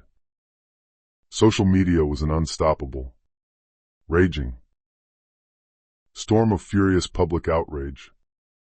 Massive corporate sponsors immediately pulled their multi-million-dollar contracts. Wealthy investors completely panicked and sold their shares. And sitting alone in the dark hallway of his massive penthouse, the arrogant man who once proudly ruled Boston's glittering skyline helplessly watched his entire financial empire crumble into dust in real time. Chase violently hurled his expensive phone entirely across the massive room. It shattered into 100 pieces against the far wall. "Who the hell leaked it?" he bellowed like a wounded animal. Vanessa stood in the corner, visibly trembling near the large window. Her face as pale as the snow outside. Chase, I honestly don't know. Maybe it was the private security company. Don't you dare lie to me, he roared, lunging forward and brutally grabbing her fragile wrist. She cried out in genuine pain, desperately pulling away from his iron grip. You're physically hurting me. That specific phrase stopped him completely cold in his tracks. For a tiny split second, he actually saw his true, monstrous self reflected perfectly in her terrified eyes and violently realized he had somehow become absolutely everything he had once sworn on his life he wasn't. But the brief moment of human clarity passed quickly. He let go of her arm, his voice suddenly dropping to a deadly, terrifying calm. Get out. Chase. Please. I said, get the hell out, he shouted at the top of his lungs. And Vanessa instantly fled, sobbing hysterically down the long hall. Across town, resting comfortably at the highly secure Monroe estate, Eliza sat quietly with her father, peacefully watching the chaotic news coverage. The veteran news anchor's professional voice was steady but noticeably sharp with disgust. Sources now officially confirmed the horrifying video was fully authenticated by top digital forensics experts. Local authorities are actively reopening the criminal investigation into the Holloway domestic abuse case. Eliza's hands shook slightly as she turned to Richard. It's really out there. Everyone in the world knows the truth. Richard nodded very slowly, a grim smile playing on his lips. Now the rigid law will officially do exactly what I couldn't. Evelyn entered the sunny room with a calm, triumphant smile. The panic board of directors at Holloway Developments has officially called an emergency vote. Most of his closest partners are completely abandoning him. Some are even already filing massive civil lawsuits. Eliza leaned back deeply in her plush chair, exhaling a long, shuddering breath. For what honestly felt like the very first time in years. It's finally over, she whispered softly. But Richard's sharp eyes remained incredibly focused. No, sweetheart. It is only truly over when you boldly walk into that formal courtroom and finally take back your stolen voice for good. Meanwhile, Chase's desperate, highly paid lawyer pathetically tried to spin the horrific story. At a hastily assembled press conference, the sweating attorney ridiculously claimed the video was completely fabricated and illegal. Digital deepfake designed to ruin his client. But the angry reporters weren't buying a single word of it. The internet was utterly ruthless. Every single frame of the viral video had already been completely analyzed by independent experts. Every unique audio pattern matched Chase's vocal print exactly. By nightfall, heavily armed police had arrived at his luxury penthouse with a signed warrant for immediate questioning. A massive swarm of aggressive paparazzi attacked as he was forcibly escorted in handcuffs into a waiting caged police car. Camera bulbs flashed relentlessly like a severe lightning storm. For the very first time in his privileged life, Chase Holloway looked incredibly small, just another pathetic, Abusive man brought down entirely by his own massive arrogance. Inside the cold, sterile interrogation room, his nervous lawyer continuously whispered, "Don't speak a single word without me." But Chase wasn't even listening to his advice. His racing mind kept obsessively replaying Eliza's stunning face at the gala, so incredibly calm, beautiful, and completely unafraid. He violently slammed his cuffed fists onto the metal table. "She maliciously did this to me," he shouted at the one-way mirror. The seasoned detective sitting across from him replied incredibly coolly, without a hint of sympathy. "No, Mr. Holloway. You absolutely did this to yourself." That exact same night, a bundled-up Eliza walked out alone into the snowy, peaceful garden of her father's heavily guarded mansion. The winter wind was undeniably sharp, but she surprisingly didn't feel its bite. She looked up at the vast canopy of stars, whispering softly into the night, "It's finally done. Little one. He can't ever hurt us anymore." Richard stepped outside quietly to stand beside her.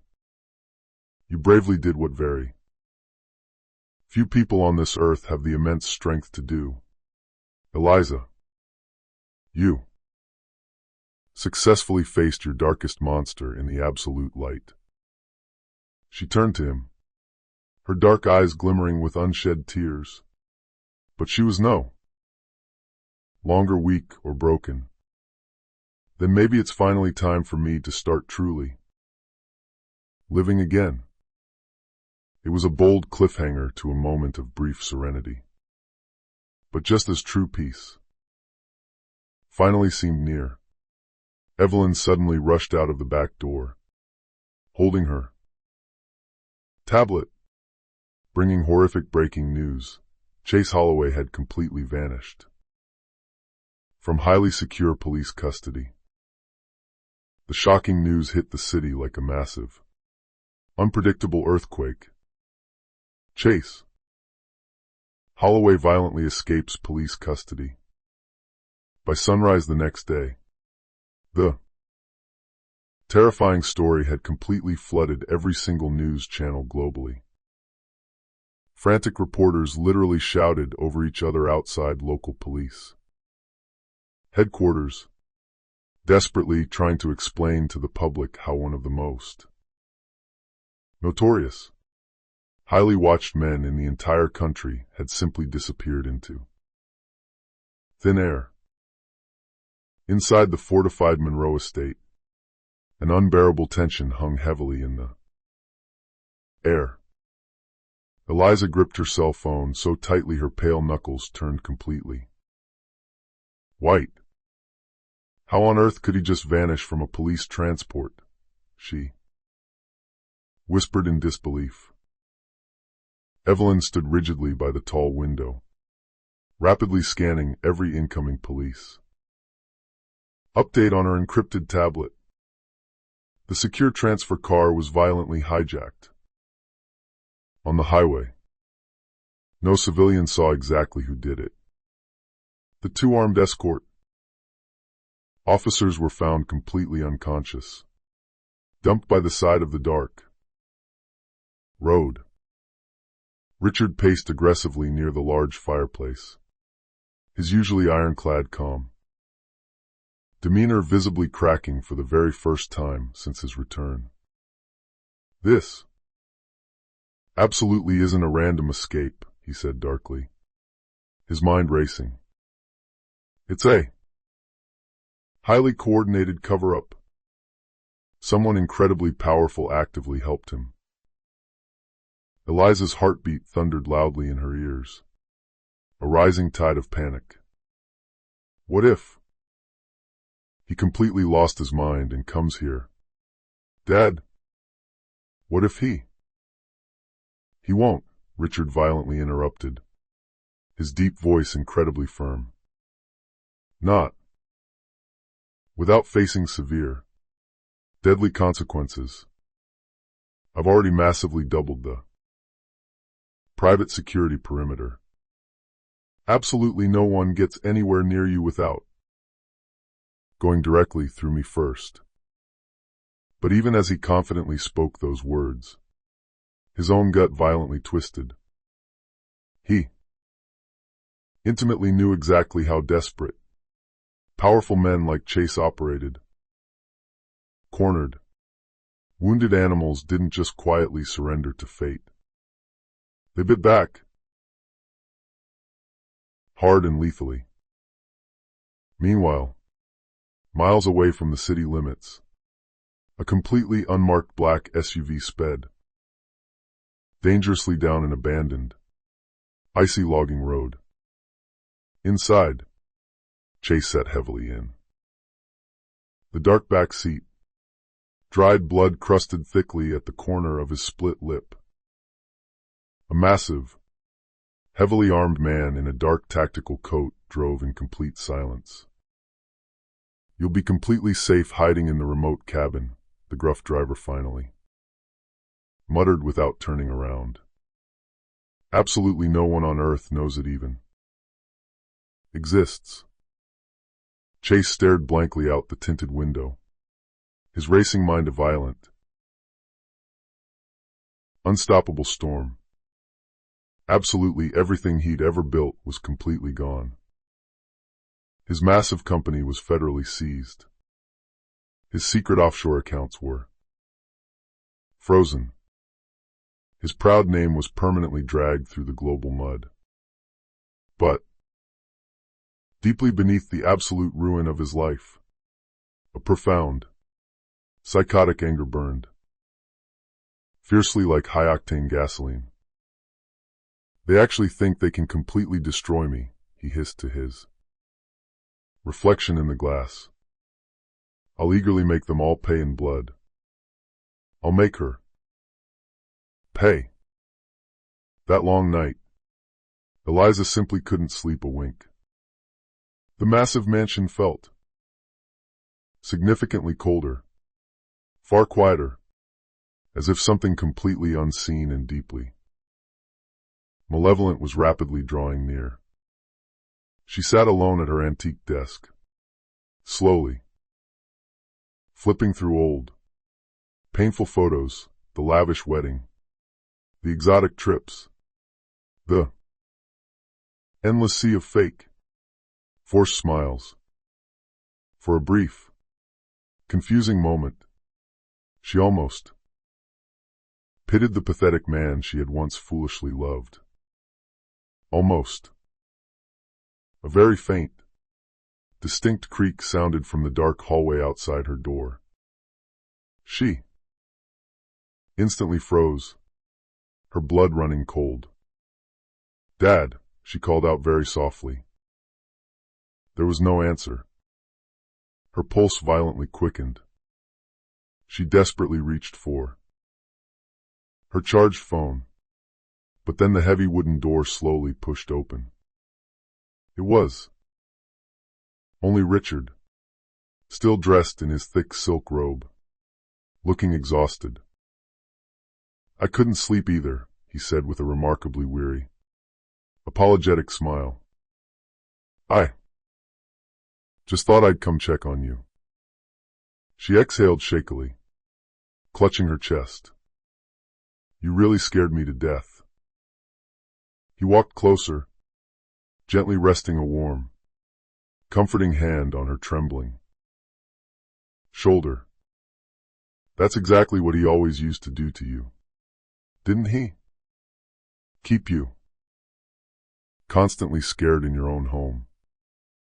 Tears instantly welled in her wide eyes. Not anymore. Downstairs in the secure communications hub, Evelyn took a highly encrypted, late-night call from their lead private investigator. Her face immediately paled as she listened to the frantic report.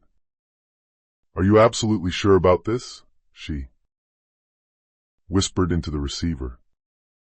When exactly did it happen? She abruptly hung up the line and literally ran down the hall to Richard's study. Sir. The remote cabin in the woods where Chase was reportedly hiding. It violently burned to the ground an hour ago. It's completely destroyed. Richard frowned deeply, his eyes narrowing. Was he inside? The local police found 2 charred bodies inside the wreckage, she said, breathlessly. But the fire burned so hot. They were way too badly burned to immediately identify. Eliza suddenly appeared in the open doorway, clutching her robe. 2 bodies. She repeated softly, the words hanging in the air. Evelyn nodded solemnly. The police strongly think one of them was Chase. Eliza stood completely still for a very long, agonizing time, processing the sheer weight of the news. Think, she finally echoed, emphasizing the word.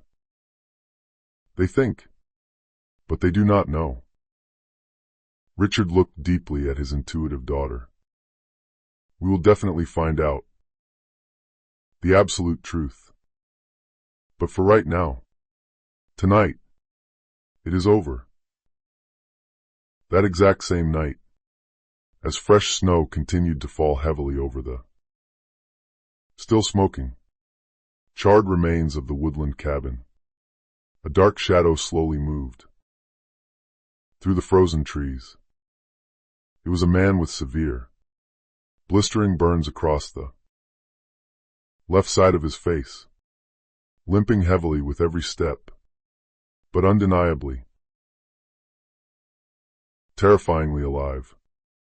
He looked back just once toward the dying, orange flames, a twisted smile on his ruined lips, and then completely disappeared into the absolute darkness of the forest. It was a bold cliffhanger to the night's deadly illusions. And miles away in her safe bedroom, Eliza's cell phone suddenly buzzed violently on her bedside nightstand. It was a single text message sent from a completely unknown number. You actually think I'm gone? You should know much better by now. Eliza, I never, ever fall that easy. Eliza stared at the glowing blue screen, her shallow breath violently catching in her dry throat. The ominous message was incredibly short, undeniably cruel, and absolutely, unmistakably him. You think I'm gone? You should know by now. Eliza, I never fall that easy. Her pale fingers physically trembled as she obsessively reread the terrifying words. For a dizzying moment, the entire room seemed to violently tilt. The air felt much too thin to breathe, and her rapid heartbeat was entirely too loud in her ears. Dad, she cried out desperately, her terrified voice violently breaking the absolute silence of the mansion. Within mere seconds, both Richard and Evelyn came bursting into the room. What happened? Richard aggressively demanded, his hand instinctually reaching for a weapon that wasn't there. She wordlessly handed him the glowing phone. His strong jaw clenched so hard it looked like it might shatter as he quickly read the threatening text. How old is this specific number? Evelyn asked quickly, already pulling out her own device. It just came through right now, Eliza whispered, shaking. Less than a minute ago. Richard's deep voice turned incredibly cold. This is highly professional. That is the distinct voice of an arrogant man who once easily controlled entire global markets with a single, ruthless sentence. He turned to his assistant. Trace it. Now. Evelyn was already aggressively tapping on her advanced tablet, her fingers flying across the digital keyboard. After a tense moment, she said, "It was heavily routed and sent through a dark proxy server. The digital signal aggressively bounced through 3 different foreign countries. But the original cellular tower," she paused dramatically, her eyes widening in pure shock. "It's completely local. The signal originated less than 20 miles away. From this exact spot." Eliza's knees weakened completely, and she slumped onto the bed. "He's actually here," she whispered in horror. Richard firmly placed a strong, steady hand on her trembling shoulder. "He desperately wants you to be afraid of him. That's literally his absolute only remaining weapon against you." But undeniable fear wasn't the only terrible thing rapidly spreading that morning. Within just a few hours, the hungry media easily picked up the unconfirmed rumors that Chase Holloway had somehow miraculously survived the horrific cabin fire. Some skeptical pundits loudly called it a desperate hoax. Others aggressively called it a massive, highly illegal police cover-up. The morning headlines screamed across the nation, "Dead or alive. The Millionaire. Monster mystery." Massive online forums completely exploded with insane conspiracy theories. Millions of people fiercely debated whether the secondary burned body had simply been an unfortunate, murdered decoy. Richard, meanwhile, aggressively moved his entire operation into full crisis mode. The sprawling Monroe estate instantly became a heavily fortified, military-grade fortress. Elite private security contractors actively patrolled the snowy grounds in shifts. High-resolution thermal cameras were rapidly installed at every single corner, and every vehicle was meticulously checked for explosives before they were allowed to leave the massive property. But for poor Eliza, absolutely no amount of heavy locks or armed guards could ever make her feel truly safe again. That stormy night, she sat alone in her old, comfortable childhood room, staring blankly at the beautiful nursery mobile her loving father had painstakingly restored for her baby. It spun very gently in the flickering candlelight, the tinkling melody incredibly soft and profoundly haunting. She whispered brokenly to the empty, cold air, "Why can't you just stay dead?" Downstairs in the secure study, Richard held a highly secretive meeting with an incredibly dangerous old contact, a lethal man named Victor Hall. Victor was a heavily decorated former military intelligence officer who had successfully turned into a highly paid private security expert. "Find him," Richard said simply, his voice cutting like sharp steel. "I absolutely do not care what it costs or what it takes." Victor nodded grimly, accepting the contract. "If he's still breathing, we will definitely get him." For 2 agonizing, paranoid days, there was nothing but absolute silence. Then, Early on the third freezing morning, Victor finally called in. We successfully found the stolen car he utilized after the police escape. It was completely abandoned in an empty warehouse near the shipping docks. And sir, there's something else you need to know. What is it? Richard asked, his stomach tightening. Victor hesitated for a fraction of a second. There was a high-tech surveillance camera inside the vehicle, extremely well hidden. It was pointed out the window, actively watching the main street directly outside your private estate. It's been continually transmitting a live feed to an unknown server for days. Richard's stomach completely dropped into his shoes. He's been actively watching us. He instantly turned to Evelyn, his eyes blazing. Shut down every single line of communication leaving this house immediately. No outgoing calls. Absolutely no emails. Nothing that is unencrypted. If he's actively watching us, we violently cut him off completely from the outside world. Meanwhile, Eliza desperately tried to somehow hold herself together. She spent long hours writing furiously in her private journal, desperately trying to make some kind of logical sense of her endless pain.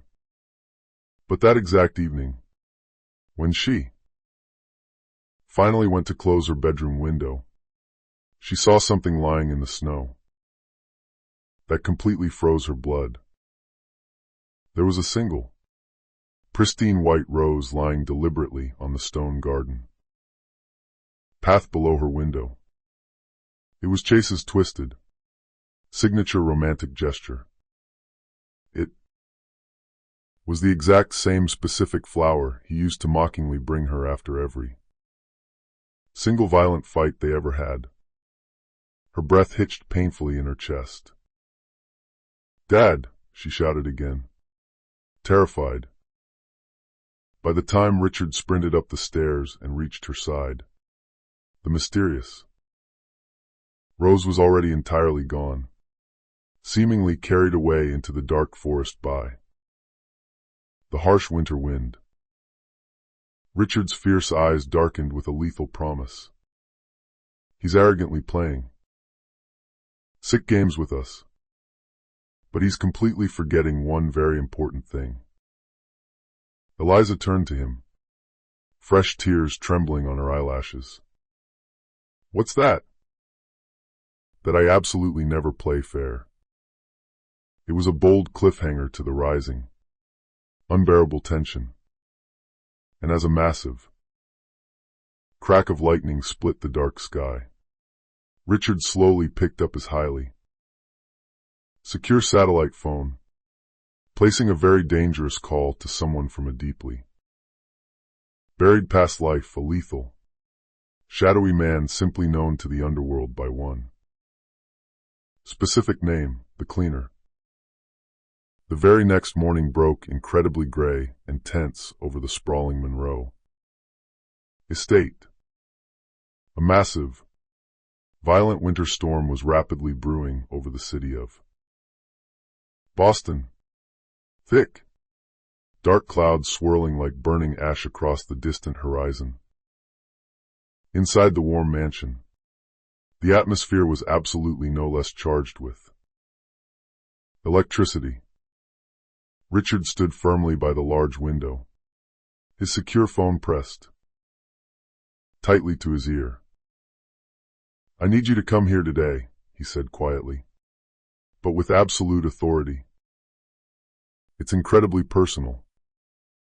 The rough, gravelly voice on the other end chuckled darkly.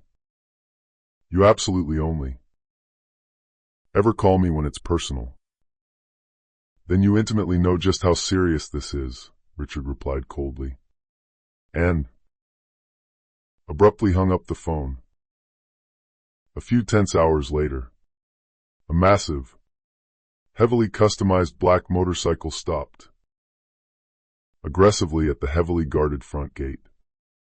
The intimidating man who fluidly stepped off it was incredibly tall, lean, and physically carried the terrifying stillness of someone who had simply seen entirely too much death in his life. His real name was Kellen Pierce, though very few people alive ever used it.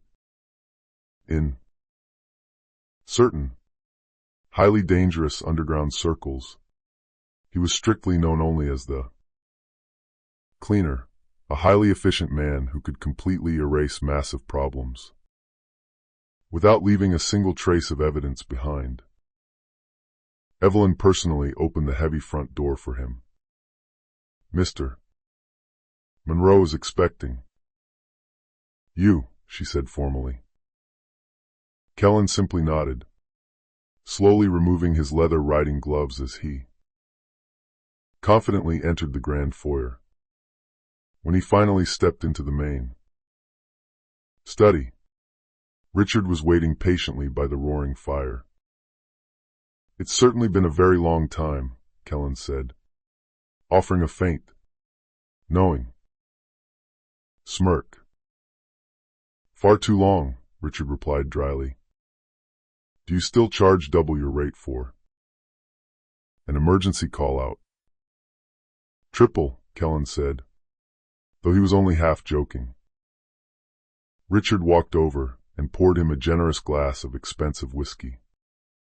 "I desperately need your eyes on Chase Holloway. He is alive. He is incredibly dangerous, and he's actively coming for my daughter." Kellen's amused expression instantly turned deadly serious. "Are you absolutely sure he's still alive?" Richard handed him a thick manila folder containing the ominous photo, the threatening text message Eliza had received, the digital timestamp, and the failed cellular trace report. "He's not just simply alive. He's incredibly close by." Kellen carefully studied the grainy photo for a long, silent moment, then gave a sharp nod. "All right. Give me exactly 48 hours to hunt him down." As he turned and left the study, Eliza was just coming slowly down the grand stairs. Their eyes briefly met, a silent exchange of trauma and resolve. "Who exactly is he?" she asked her father, watching the man leave. Richard hesitated for a moment, choosing his words carefully. "He is someone who highly specializes in permanently cleaning up the kind of terrible messes that absolutely no one else can handle." Eliza frowned, a sense of dread pooling in her stomach. "What specific kind of mess, Dad?" He looked at her gravely, his face entirely unreadable. "The specific kind that violently bleeds." That dark night, freezing rain poured relentlessly over the entire city. Kellen moved silently, exactly like a ghost, through the dangerous shipping docks, meticulously checking the abandoned warehouse where Chase's stolen car had initially been found. Inside the massive structure, absolutely everything smelled strongly of stale smoke and bitter salt. He crouched incredibly low near the dirty concrete floor, slowly running his bare fingers over a small, distinct patch of fresh soot. Then, he finally saw it. It was a single, fresh footprint, leading directly toward a broken, rusted side door. Outside, A powerful boat engine suddenly hummed softly to life in the absolute darkness of the harbor. Kellen quickly raised his advanced night vision. Binoculars. A lone figure stood defiantly on the wet deck of a small, sleek luxury yacht, his scarred face partially hidden under a dark hood. Even from a significant distance, Kellen instantly recognized him. It was Chase Holloway.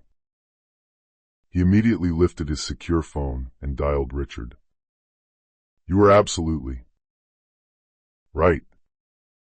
The bastard's alive. Dock 12. Pier South." "Do not engage him," Richard ordered instantly. "Just visually confirm his location and report back here." But before Kellen could even reply to the command, bright, blinding headlights flared aggressively directly behind him. A heavily armored black SUV screeched violently to a stop on the wet pavement, and two heavily armed, tactical mercenaries jumped out. Massive bullets instantly tore through the night air, shattering the wooden crates. Kellen violently dove behind a solid stack of shipping containers, smoothly drawing his weapon and returning highly accurate fire. The yacht engine suddenly roared to full, deafening life, speeding recklessly away into the thick harbor fog. "Kellen!" Richard's frantic voice crackled loudly through the dropped phone. "Report your status." Kellen ducked extremely low behind his cover, breathing incredibly hard as bullets ricocheted around him. He's got massive arm protection, military-level precision. Whoever the hell is financially backing him right now, they are absolutely not amateurs. Back at the warm mansion, Eliza clearly heard the terrifying exchange over the loudspeaker phone. Her entire stomach turned instantly ice cold. "He's not just cowardly hiding out there," she said softly, realization dawning. "He's actively planning something massive." Richard's stern face darkened with absolute fury. "Then we'll be completely ready for him." Kellen's breathless voice came through the static again. "You'd better violently move fast. If Holloway is suddenly not running away, it absolutely means he's officially hunting." Has the secure line suddenly gone completely dead? A massive roll of thunder violently shook the entire city. Eliza stood utterly frozen, staring blankly out into the raging storm beyond the window pane. It was a bold cliffhanger to the end of their perceived safety. And somewhere, far beyond the crashing waves, standing on a speeding boat violently cutting through the thick fog, Chase Holloway whispered menacingly into an encrypted satellite phone. "She ruthlessly took my entire empire. Now, I'll take her precious father's life." The violent storm had finally passed, but a thick, suffocating tension violently clung to the air inside the house, much like the heavy humidity right before a lightning strike.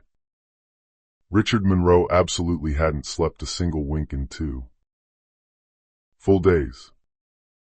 Every single exterior security camera, every hidden motion sensor in the massive estate flickered continuously across the glowing monitors in his dark study.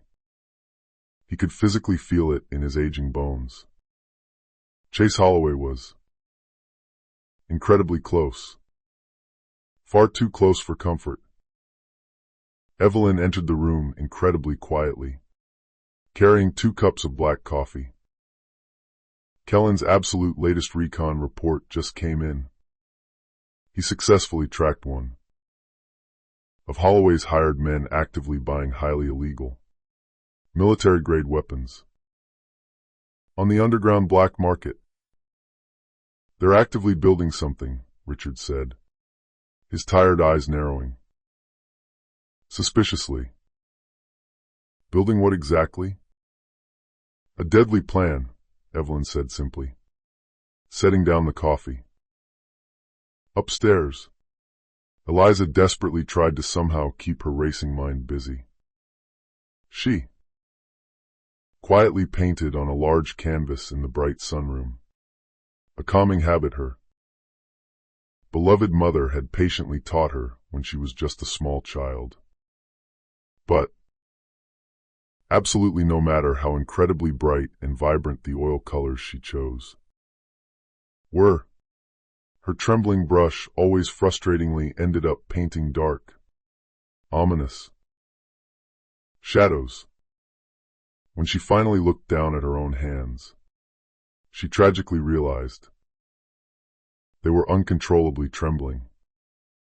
The fragile, hard-won piece she had desperately tried to rebuild was rapidly unraveling. Suddenly, her phone buzzed loudly on the table. It was an unknown number again. Her damaged heart skipped a terrified beat. She opened the message incredibly, slowly, fully expecting another cruel, written threat.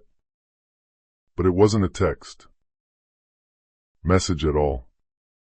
It was a video file. She hesitantly pressed play. The digital image was somewhat blurry at first, then sharply focused. It was a camera directly pointed at her father's armored car, parked right outside the estate's main gate. A man's arrogant voice, Chase's unmistakable voice, spoke, clearly from directly behind the hidden lens. Tick-tock, Eliza. Every single great empire falls eventually. You absolutely can't hide cowardly behind your rich daddy forever. The terrifying video ended with a single, still frame, a pristine white rose, carefully taped to the car's front windshield. Her entire body went completely cold with sheer terror. Dad, she screamed at the top of her lungs, running frantically down the long hall. Richard appeared almost instantly, Kellen standing right behind him, weapon drawn. She wordlessly handed him the phone, her voice violently shaking. He's actively watching us again. Right now. Kellen expertly examined the digital footage. It's brand new. The metadata says it's less than an hour old. Richard's strong jaw tightened in pure anger. He's rapidly escalating the psychological warfare. He wants us completely terrified and off balance before he finally moves in for the kill. But Kellen, ever the tactical expert, wasn't fully convinced. No, Richard.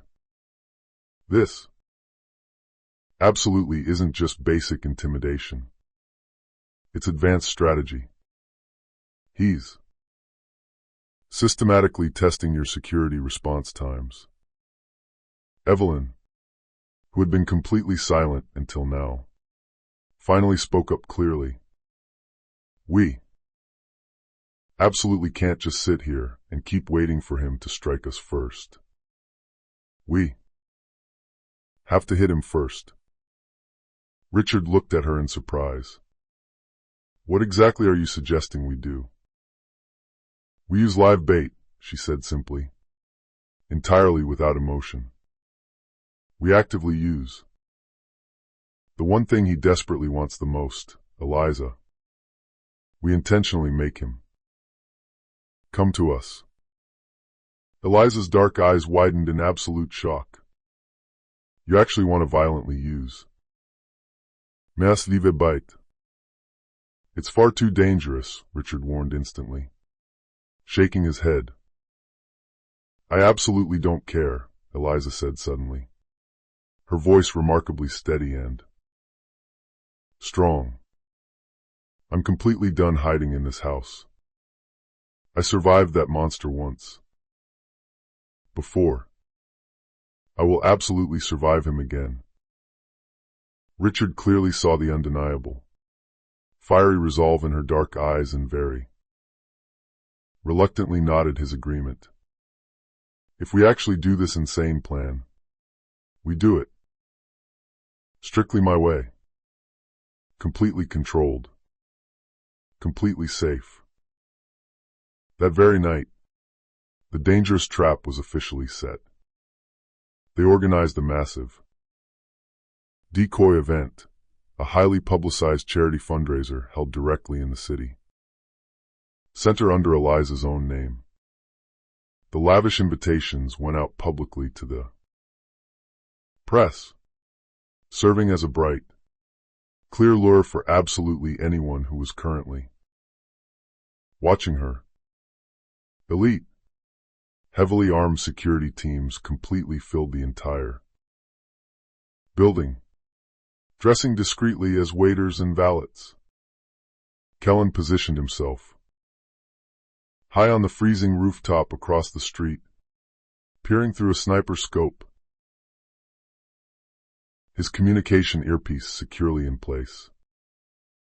As the wealthy guests continuously arrived, paparazzi cameras flashed brightly. Eliza stood poised and elegant in a stunning navy blue gown, smiling bravely for the massive crowd, though her terrified heart pounded violently beneath the expensive fabric. Richard watched everything intensely from the hidden security control room, his sharp eyes fixed unblinkingly on every single monitor. Then, exactly in the middle of the crowded event, one single camera feed violently flickered into static just for a split second. Then another. Then 3 more completely went dark. Kellen, Richard barked aggressively through the secure radio. I clearly see it, Kellen replied calmly, adjusting his scope. He's officially here. On the darkened mezzanine directly above the ballroom floor, a man dressed in a stolen waiter's uniform slipped silently through the deep shadows, moving with terrifying purpose directly toward Eliza. He stopped exactly 5 feet away from her, a silver serving tray trembling ever so slightly in his gloved hand. Their eyes finally met across the room, and for the briefest, most terrifying moment, she thought she recognized the scarred face beneath the disguise. Then, he finally smiled, a deeply cruel, intimately familiar smile. Eliza, he whispered sickeningly, slowly setting down the heavy silver tray. Did you really miss me? The undercover guards moved almost instantly, but Chase was incredibly, terrifyingly faster. He violently shoved the heavy tray directly into one of them, smoothly drawing a massive, serrated hunting knife from his dark sleeve. Utter panic erupted in the room. Wealthy guests screamed in sheer terror,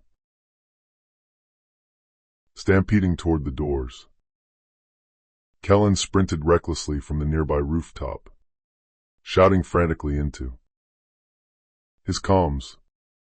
He's got her. Move in right now. It was a bold cliffhanger to the bloody climax, and as total chaos violently engulfed the glittering ballroom. Chase's maniacal voice cut sharply through the terrified screams. "You took my child. Eliza. Now I'll take absolutely everything you love." The grand ballroom had entirely erupted into a scene of absolute chaos. Deafening screams echoed violently off the polished marble walls as terrified guests frantically scrambled for any available cover. Crystal wine glasses shattered into a million pieces on the floor. Heavy crystal chandeliers swung violently above the fray, and Chase Holloway stood defiantly in the absolute center of it all. The serrated knife gleamed wickedly in his tight hand, his wild eyes burning brightly with unhinged rage. Eliza slowly backed away from him, her panicked breath ragged, her terrified heart hammering against her ribs like a trapped bird. The deafening sound of her own racing pulse almost drowned out everything else in the room. "You shouldn't even be alive," she whispered in horror. Chase grinned a sickening, bloody grin. Blood was already dripping freely from a shallow, fresh cut on his cheek. "Neither should you." Two armed guards rushed him from behind, but he moved with the terrifying agility of an apex predator. One violent slash, one brutal strike, every single motion incredibly precise and lethal. He lunged forward, grabbed Eliza's bare arm, and violently pulled her close against his chest, the cold edge of the sharp blade grazing the delicate skin of her throat. "You completely took my empire," he hissed into her ear, his breath smelling of copper and madness. "Now I'll make you stand here and watch me burn yours to the ground." From the upper VIP balcony, Kellen finally arrived, smoothly drawing his heavy pistol and aiming down the sights. "Let her go right now, Holloway." Chase simply sneered, pressing the blade closer. "You boldly shoot me from up there, and the whole watching world gets to see her innocent blood permanently on your hands." Eliza desperately struggled against his iron grip, violently kicking free for just a single vital moment, bringing her elbow back and knocking the heavy knife completely from his grasp. It clattered loudly across the polished marble floor. Kellen fired immediately. One clean, deafening shot that violently shattered the massive, towering champagne fountain directly behind Chase. Shards of glass rained down around them like deadly, sparkling diamonds as absolute chaos completely swallowed the room. "Move," Richard's commanding voice barked loudly through the tactical comms. His armed men immediately swarmed into the room in a V formation, physically forcing the remaining panicked guests toward the emergency exits. Evelyn suddenly appeared from the dark side corridor, shouting over the noise, "This way! Go!" But the deranged Chase wasn't even close to being finished. He lunged desperately toward Eliza again, grabbing a massive, jagged shard of broken glass from the floor. "You actually think this ends tonight?" he growled, swiping at the air. "It absolutely never ends for us. Eliza." She stared deeply into his manic, dilated eyes, and for a tiny split second, she tragically saw the charming man she had once so foolishly loved. But then she instantly remembered the agonizing bruises, the terrifying screams, and the profound, irreplaceable loss of her baby. "Yes," she said softly, but with absolute finality, "it does." She suddenly swung the heavy, discarded metal serving tray she had scooped up from beside her, striking him brutally hard across the side of his face. The massive impact sent him violently sprawling backward onto the slick floor. Kellen rushed forward instantly, brutally pinning the dazed man down with his knee while two massive security guards completely restrained his struggling arms. The dropped knife skidded far across the floor and landed harmlessly near Richard's shiny shoes as he finally entered the destroyed ballroom. The live music had completely stopped long ago. The only sound left in the massive room was Chase's wet, ragged breathing.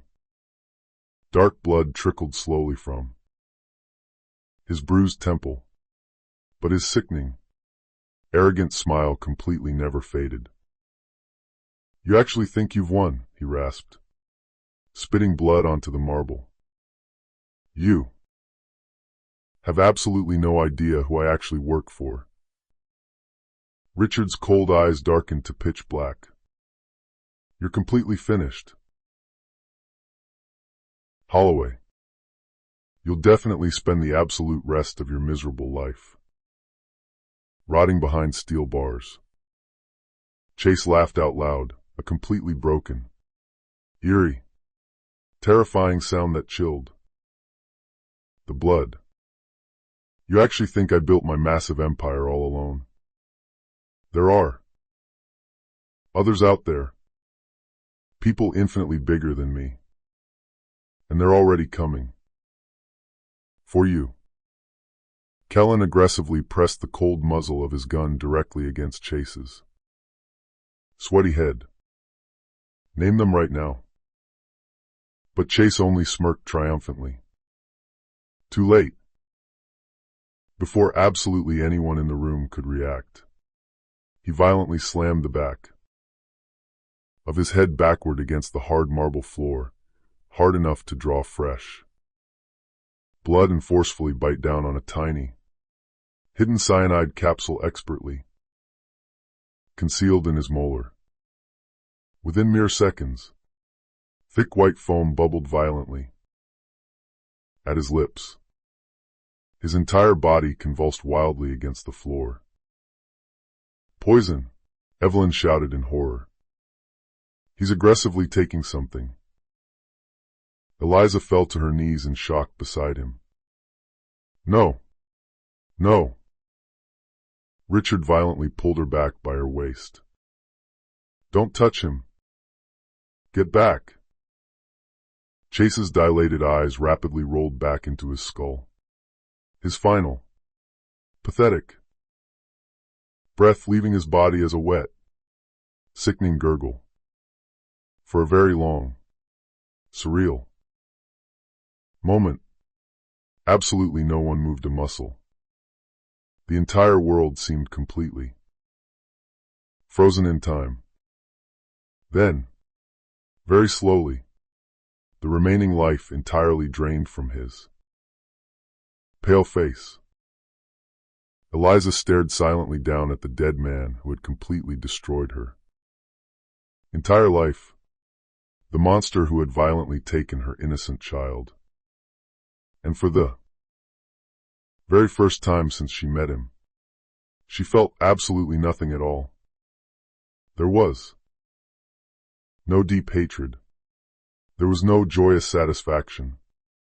There was just an overwhelming, profound silence in her soul. The city police finally arrived in force minutes later, securing the ballroom that was still completely covered in shattered glass and pooling blood. "Hey, Massive swarm of reporters gathered outside the police barricades. Kellen looked over at Richard, his face incredibly grim. It's finally over. Richard slowly shook his head, his eyes glued to the body. No, it's absolutely not. You clearly heard him. There are definitely others involved. Eliza rose very slowly to her feet, her voice incredibly calm, but absolutely certain. Then we actively find them. All of them. It was a bold cliffhanger to a brutal night. And as Chase's lifeless, poisoned body was unceremoniously zipped into a bag and carried away, a hidden burner. Phone suddenly buzzed loudly in his dead pocket. An encrypted text message flashed brightly on the screen, displaying just one terrifying line. Phase 2. Target Monroe. The destroyed ballroom was still completely soaked in chaos and confusion hours after Chase Holloway's dramatic death. Blaring police sirens wailed relentlessly outside the hotel as frantic reporters aggressively screamed for official statements. Bright flashes of paparazzi cameras continually cut through the dark night like rapid lightning strikes. Inside the secured area, Eliza sat, shivering, wrapped tightly in a thermal police blanket, staring blankly at the blood-stained floor.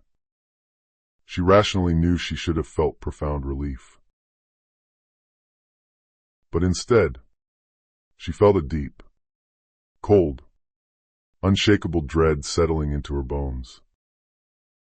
Evelyn carefully walked over and handed Richard a strange cell phone, heavily sealed in a clear plastic evidence bag. It was carefully hidden in Holloway's inner jacket pocket, she said incredibly quietly, so the police wouldn't hear. There's a highly encrypted message that just came in immediately after he died. Richard frowned deeply, taking the bag. The cracked digital screen flickered with strange, encrypted text. Only one single, terrifying sentence glowed bright, read across the display. Phase 2 Target Monroe. Kellen leaned in closer to read it. That absolutely means there's an active secondary operation in play. Someone else entirely is actively pulling the big strings. Richard's stern expression hardened into granite. Then we will actively smoke them out before they can ever make a move. Outside in the freezing cold, flashing police lights painted the white snow in alternating shades of bright red and blue. The lead detective in charge of the massive scene, a sharp-eyed, no-nonsense woman named Detective Rivera, approached Richard with a notepad. Mr. Monroe, we absolutely need your official, on-the-record statement. Holloway's sudden death clearly looks totally self-inflicted. But that mysterious encrypted message we found, it absolutely means we're dealing with something significantly bigger here. Richard quickly cut in, his voice authoritative. You handle your official police investigation.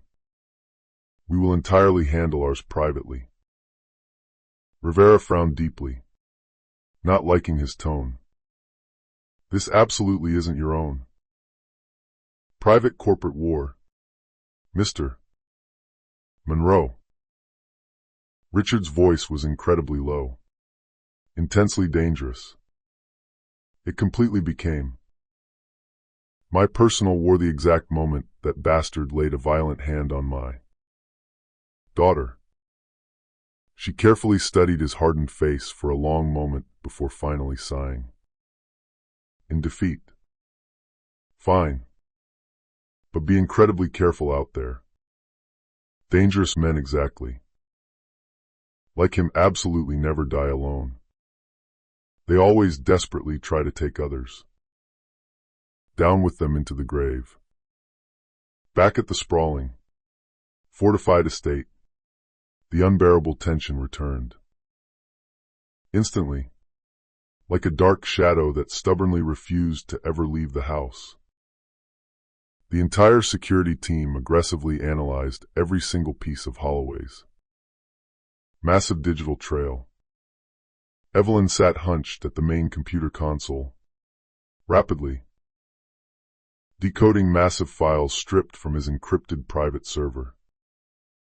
There's something very strange hidden in here, she murmured, zooming in on the screen.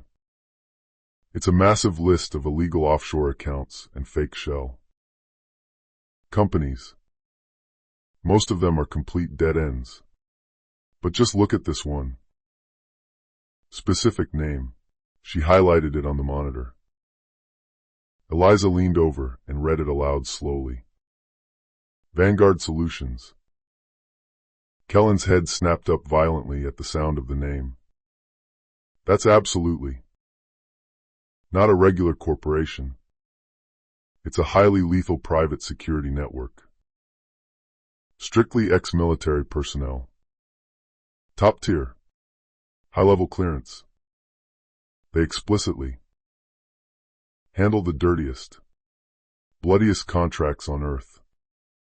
If they are officially involved in this, we've got a massive problem.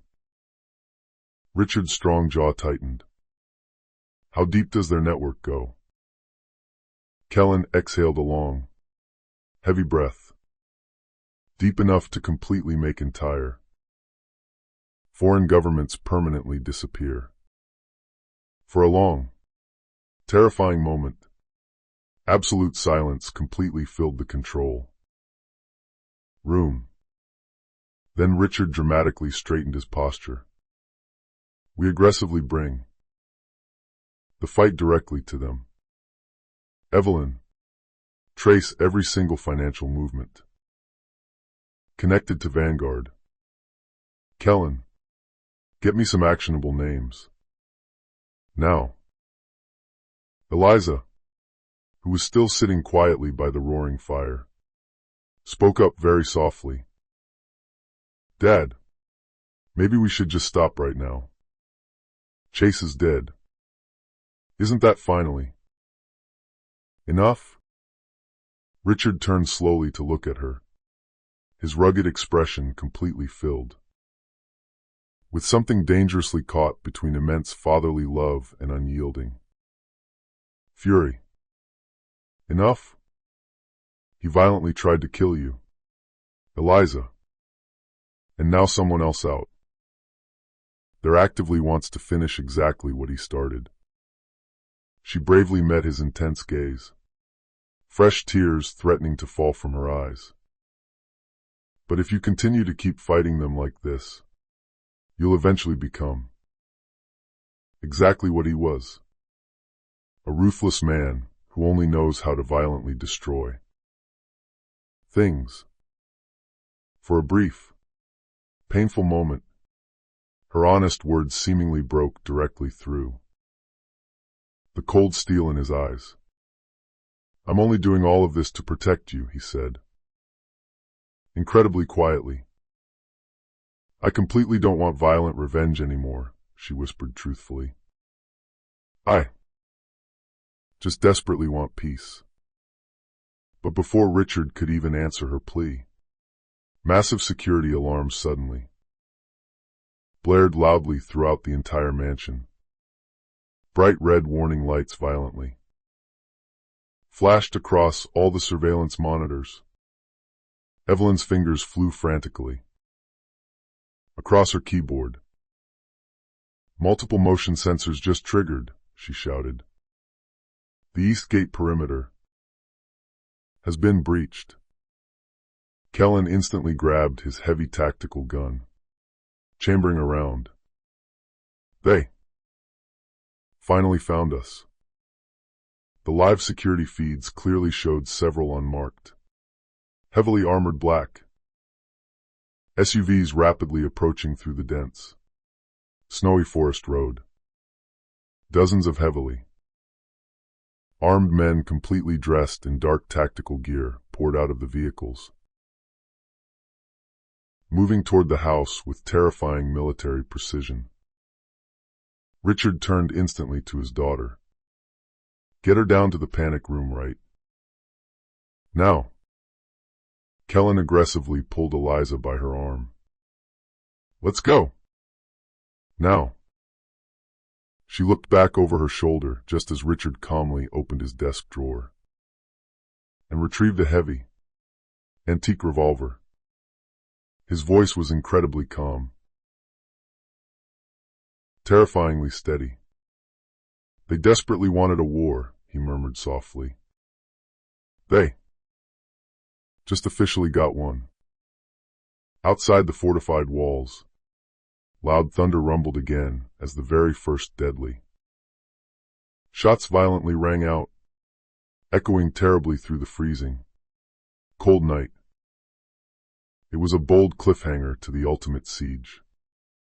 And as the deafening gunfire rapidly drew closer to the doors, one specific masked soldier smoothly lifted his tactical visor, clearly revealing a familiar face Eliza knew all too tragically well. Vanessa, she gasped in absolute horror. It's you. Heavy snow fell in massive, blinding flakes as the entire Monroe estate violently erupted into total chaos. Deafening gunfire cracked relentlessly through the dark night, echoing loudly off the ancient stone walls. Brilliant. Sweeping floodlights aggressively swept across the snowy property as Richard's private security forces bravely returned heavy fire from the upper balconies. Inside the mansion, Eliza's racing pulse thundered so loudly in her ears it was deafening as Kellen violently pulled her down a long, dark hallway directly toward the hidden, reinforced panic room located deep beneath the main study. Keep your head down, he barked aggressively, gripping her small hand incredibly tightly as bullets shattered the priceless vases around them. Behind them, Evelyn's panicked voice came loudly through the tactical earpiece. Incredibly tense but remaining focused. We've completely lost the north. Perimeter cameras. They've successfully breached the main doors. Eliza turned her head just in time to clearly see one of the masked vanguard soldiers smoothly step into view at the end of the hall.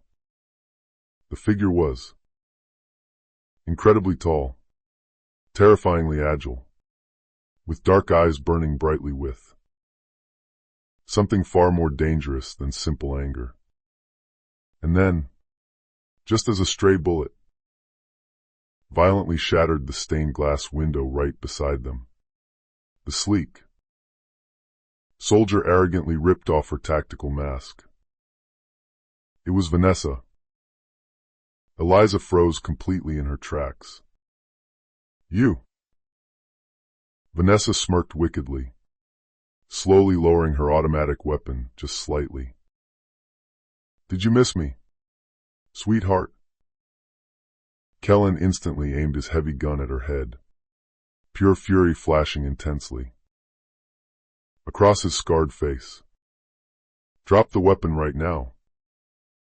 But Vanessa only laughed, a cold, terrifying sound. Relax, soldier boy. I'm absolutely not here for her. She confidently pointed her gloved finger toward the burning east wing. I'm exclusively here for him. Richard Monroe. Eliza's breath violently caught in her throat. You're actually working with Vanguard? Vanessa's eyes gleamed with absolute madness. Oh, my sweet darling. I'm not. Just working with them. I am them. Kellen moved a step closer, his deep voice incredibly sharp. You were simply Holloway's pathetic pawn. She smiled incredibly coldly. No. I was his equal partner. Chased desperately. Wanted public power. I only wanted absolute control. His messy death was incredibly inconvenient for us, but certainly not entirely unexpected. Richard's commanding voice suddenly came loudly through Kellen's secure comms. Get Eliza out of there right now. But before they could move an inch, Vanessa casually pulled the trigger of her rifle. The heavy bullet violently struck the plaster wall mere inches from Eliza's head, showering her with white dust. Absolutely no one leaves this house until I get exactly what I came for, she hissed violently. Richard suddenly burst from the side corridor, his heavy revolver gripped tightly in his hand. Looking for me? He said incredibly coolly. Vanessa turned her head very slowly, her wicked grin widening further. Ah! There you are, old man. The great, mythical legend himself. I absolutely don't deal with cowardly traitors, Richard said firmly, aiming his weapon. You really should, she replied mockingly, because one of those traitors single-handedly built your entire empire. Vanguard didn't just magically appear out of nowhere. Richard, you personally created us. His stern expression absolutely didn't change a single muscle, but Eliza clearly saw it in his eyes. The tiny, unmistakable flicker of profound, buried guilt. Vanessa arrogantly took a confident step forward. 20 long years ago, your massive company aggressively funded highly illegal private military operations overseas. Vanguard was originally your personal bloody shadow. When you cowardly walked away from it all, we definitely didn't just die. We adapted. We evolved. And now, we absolutely own everything you foolishly left behind. Richard's jaw tightened until it nearly cracked. And Chase Holloway was simply our useful puppet, Vanessa said simply, shrugging. He was the absolutely perfect distraction, while you were entirely busy mourning your poor daughter's little tragedy. We were actively moving in on your massive global assets. Kellen fired his gun first. The heavy bullet grazed Vanessa's tactical shoulder pad, sending her violently stumbling backward against the wall. Richard grabbed Eliza's arm, violently pulling her toward the hidden staircase. Move! But Vanessa's manic laughter loudly echoed through the burning hall. Incredibly chilling and wholly triumphant. Run away all you want. Richard, you absolutely can't outrun your own bloody sins. They finally reached the heavy steel door of the panic room. Evelyn was already safely inside, frantically working the complex control panel. 10 seconds to full lockdown, she shouted desperately. Richard violently shoved Eliza through the open door. Go! But right before he could follow her inside, Vanessa suddenly appeared at the top of the stairs again, dark blood seeping heavily through her tactical sleeve. She raised her automatic gun, aiming it squarely at his chest. "Goodbye, Monroe." Kellen heroically dove directly between them, completely taking the lethal shot. Meant for Richard. The heavy bullet violently hit his upper shoulder, and he immediately went down hard onto the floor with a sick groan of pain. Richard spun around and fired his revolver back at her. Once. Twice. Vanessa staggered backward violently, clutching her bleeding side, her heavy weapon finally falling from her weak grasp. Evelyn slammed the massive steel panic room door completely shut and locked it, just as another massive, deafening explosion rocked the entire estate. Thick, plastered dust rained heavily from the ceiling. Blaring alarms wailed incessantly. Eliza instantly knelt on the floor beside Kellen, desperately pressing her bare hands to his bleeding wound to stop the flow. "Stay with me," she cried. He grimaced terribly through the agonizing pain. "You're much stronger than you think." Outside the incredibly thick walls, through the shattered windows, Vanessa's faint voice rang out over the thick smoke and complete chaos. "You absolutely can't hide in there forever. Eliza, your father's bloody past completely belongs to me now." It was a bold cliffhanger to the revelation of a lifetime. And as the terrifying flames rapidly spread through the entire estate, Evelyn whispered the damning words that made Eliza's blood run completely ice cold. "She's absolutely right. Vanguard was originally your father's dark creation." The heavy steel panic room door completely sealed shut with a massive, heavy, metallic thud. The entire world directly above them violently burned to the ground. Acrid black smoke drifted slowly through the emergency air vents, and the constant rumble of distant, heavy gunfire violently shook the concrete floor. Eliza crouched low beside Kellen, her shaking hands completely stained with his warm, dark blood. "You're losing way too much blood," she whispered frantically, pressing much harder on his gaping wound. Kellen gritted his teeth in agony. "I've honestly had much worse." He bravely tried to smile for her, but his scarred face was dangerously pale and clammy. Evelyn worked frantically at the emergency control console, rapidly pulling up the surviving exterior surveillance feeds. "The entire main floor is completely gone," she muttered in horror. "Half of our security teams are confirmed down. Vanessa is currently regrouping outside the perimeter with her remaining Vanguard forces. We've got maybe 15 short minutes before they successfully breach the reinforced door."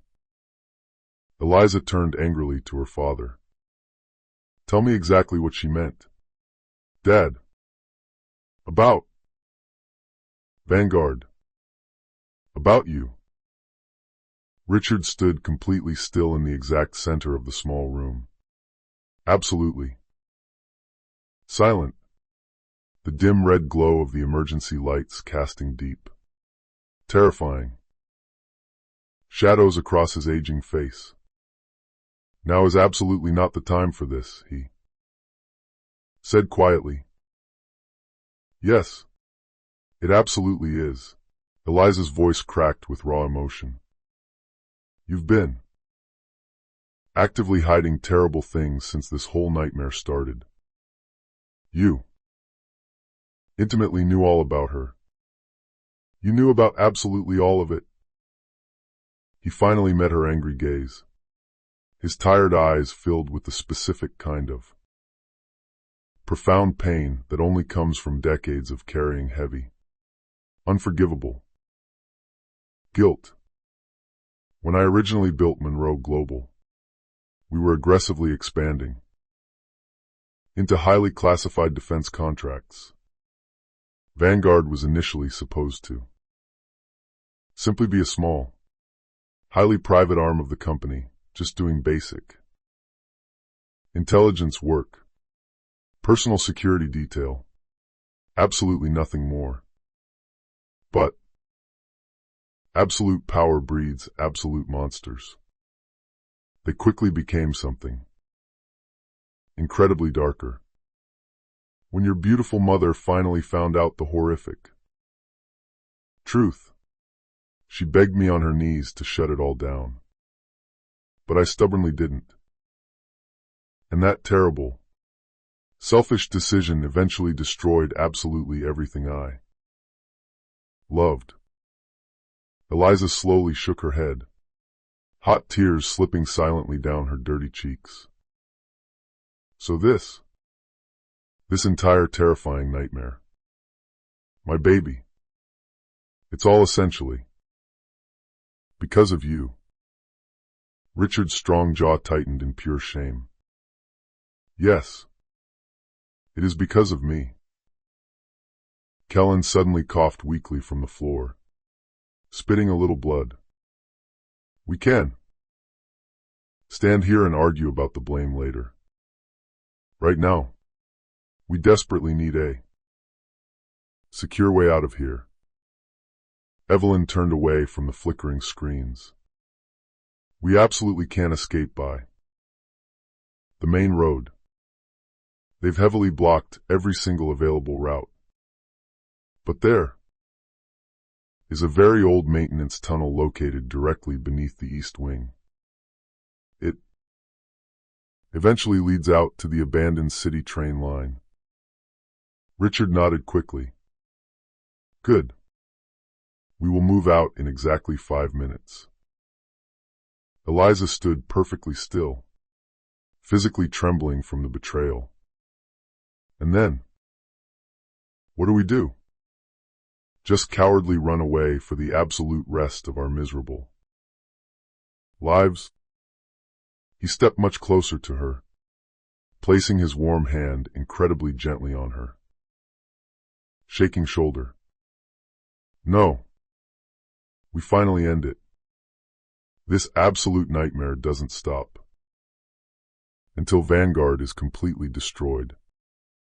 Kellen bravely forced himself into an upright position, fresh blood still seeping heavily through his ruined shirt.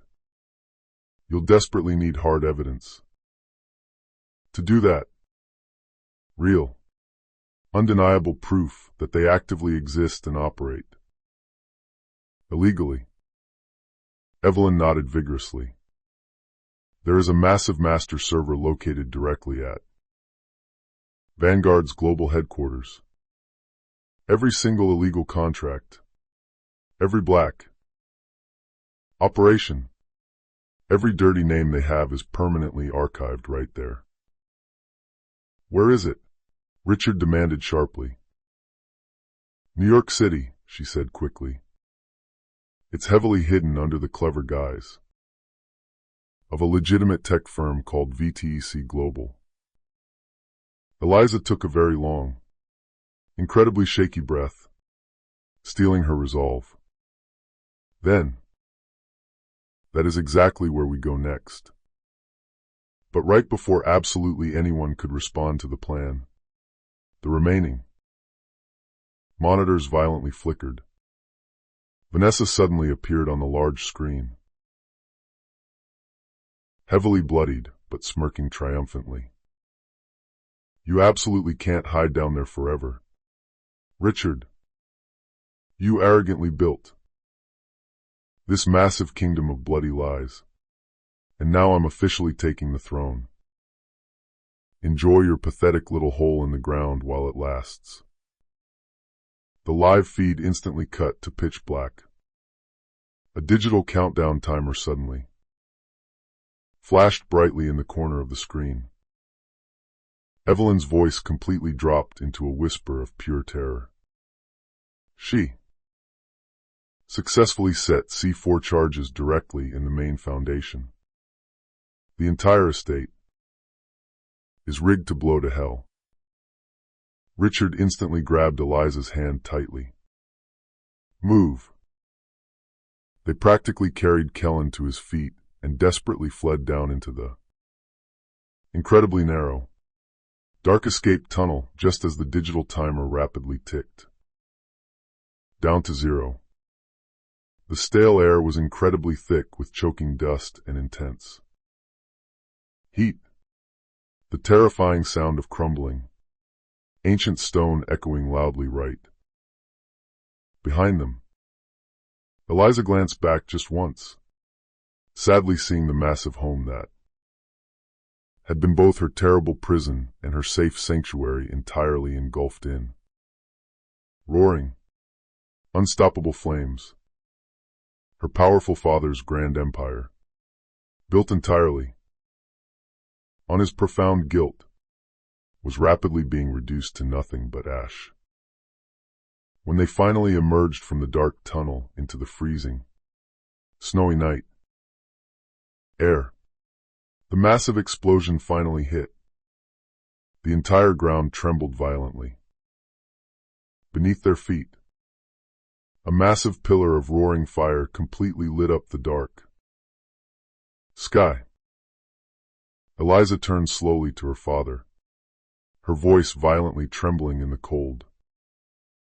She won't ever stop, will she? Richard simply stared blankly into the raging inferno, his rugged expression entirely unreadable.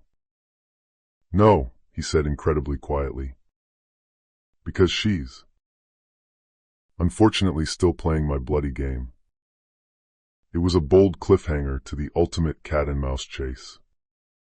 And right as the thick, black smoke rose heavily into the night behind them, a secure message suddenly pinged loudly on Evelyn's tactical tablet, a live, blinking GPS signal, broadcasting directly from New York City.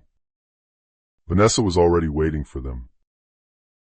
The towering, illuminated skyline of New York City glimmered brightly like a massive field of broken, glowing glass as the unmarked black SUV sped recklessly through the dark night.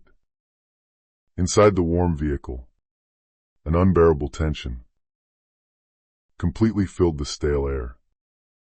Richard sat rigidly in the front passenger seat, absolutely silent, his cold eyes fixed unblinkingly on the distant horizon.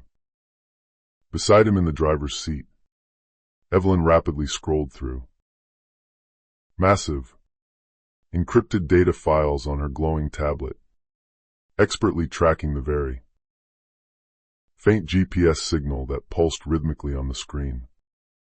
It was Vanessa's digital trail. In the dark back seat, Eliza sat closely next to Kellen, who was incredibly pale, but remaining fully conscious. His bleeding arm was secured in a tight, makeshift sling, his strong jaw clamped tight with absolute physical pain. "You really shouldn't have come with us," she said very softly, worried for his life. He bravely gave her a weak, charming grin, and missed the grand, explosive finale? Not a chance in hell. She almost managed to smile back at him. Almost. But then her anxious gaze fell upon the massive, distant city skyline, and the sheer, crushing weight of exactly what lay ahead finally sank deeply into her bones. This was absolutely it. It was either the final, permanent end of her father's bloody empire, the absolute end of her terrifying nightmare, or it was the end of all of them. Evelyn's sharp voice finally cut through the heavy silence. We've successfully confirmed the exact signal location. Vanessa's currently inside the VTC Global Tower. She's absolutely not hiding from us anymore. Richard's cold eyes hardened into steel. Then she actively wants us to come. Right to her. Kellen nodded grimly from the back. It's a trap. Absolutely guaranteed. Then let her arrogantly think it's working perfectly, Richard said coldly. Because this time, she fundamentally underestimates the wrong kind of people. They carefully parked the SUV several dark blocks away from the massive, towering glass structure that officially served as VTEC Global's corporate headquarters. It was nearly midnight in the city, but the bright office lights inside were still blazing, humming loudly with artificial, electric life. The massive company's logo, a very sharp, imposing V enclosed inside a perfect circle, glowed brightly like an evil beacon directly above the main entrance. From the safety of the deep shadows across the street, Eliza carefully studied the massive building. How do we even get inside a fortress like that? Evelyn confidently pulled a very small, advanced electronic device from her deep coat pocket. We go right through the underground service tunnel. I personally used to handle all of Monroe Global's top-secret tech partnerships. Some old security habits die very hard. Kellen smirked despite his immense pain. And here I was, foolishly thinking I was the only real criminal in the group. They successfully entered the building through a heavily rusted maintenance hatch located directly beneath the main loading dock. The dark underground tunnel was incredibly narrow, densely lined with thick electrical cables and loud, humming machinery. Every single step they took echoed loudly off the concrete like a racing heartbeat. Richard confidently led the way, his bright, tactical flashlight easily cutting through the absolute darkness. Once we successfully reach the main server room on the lower level, we download and copy absolutely everything, Richard whispered. All the names, all the offshore accounts, all the black operations. Once all that data is out in the open air, Vanguard officially dies. But when they finally reached the lowest sub-level corridor, something instantly felt incredibly wrong. It was far too quiet, far too clean. Kellen urgently held up his good hand. Wait! He crouched extremely low near the tiled wall, his sharp eyes spotting a practically invisible, incredibly thin tripwire pulled tight across the shiny floor. It's a laser trip sensor. They intimately knew we'd come down here. Evelyn's face instantly went pale as a ghost. They're actively watching us. Right now. Before absolutely anyone could even move to retreat. Massive, blinding overhead. Lights blazed to life. Hidden speakers in the ceiling crackled with static. Then, Vanessa's voice suddenly filled the cold air, incredibly smooth. Terribly calm, and entirely venomous. Welcome home, Richard, I see you thoughtfully brought the whole family along. How incredibly touching. Richard fearlessly looked up directly toward the visible ceiling cameras. End this insane game right now. Vanessa, you've completely lost. Her manic, echoing laughter bounced loudly through the empty hallway. Lost? You're literally standing directly in my private server room. You're deep inside, the very heart of Vanguard. Every single encrypted file, every dirty, bloody secret, it all completely belongs to me now, including you.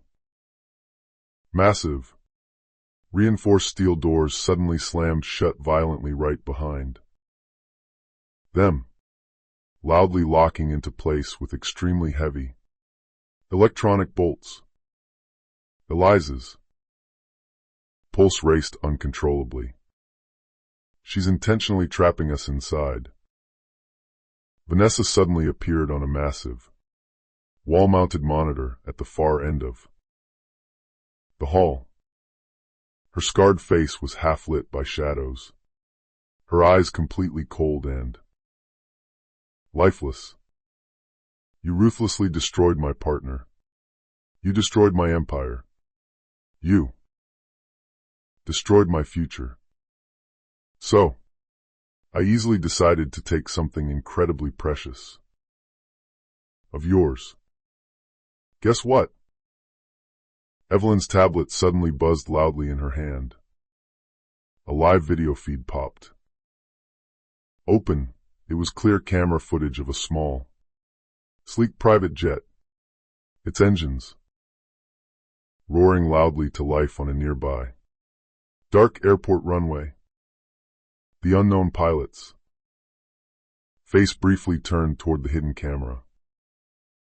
Richard froze completely. That's exactly right.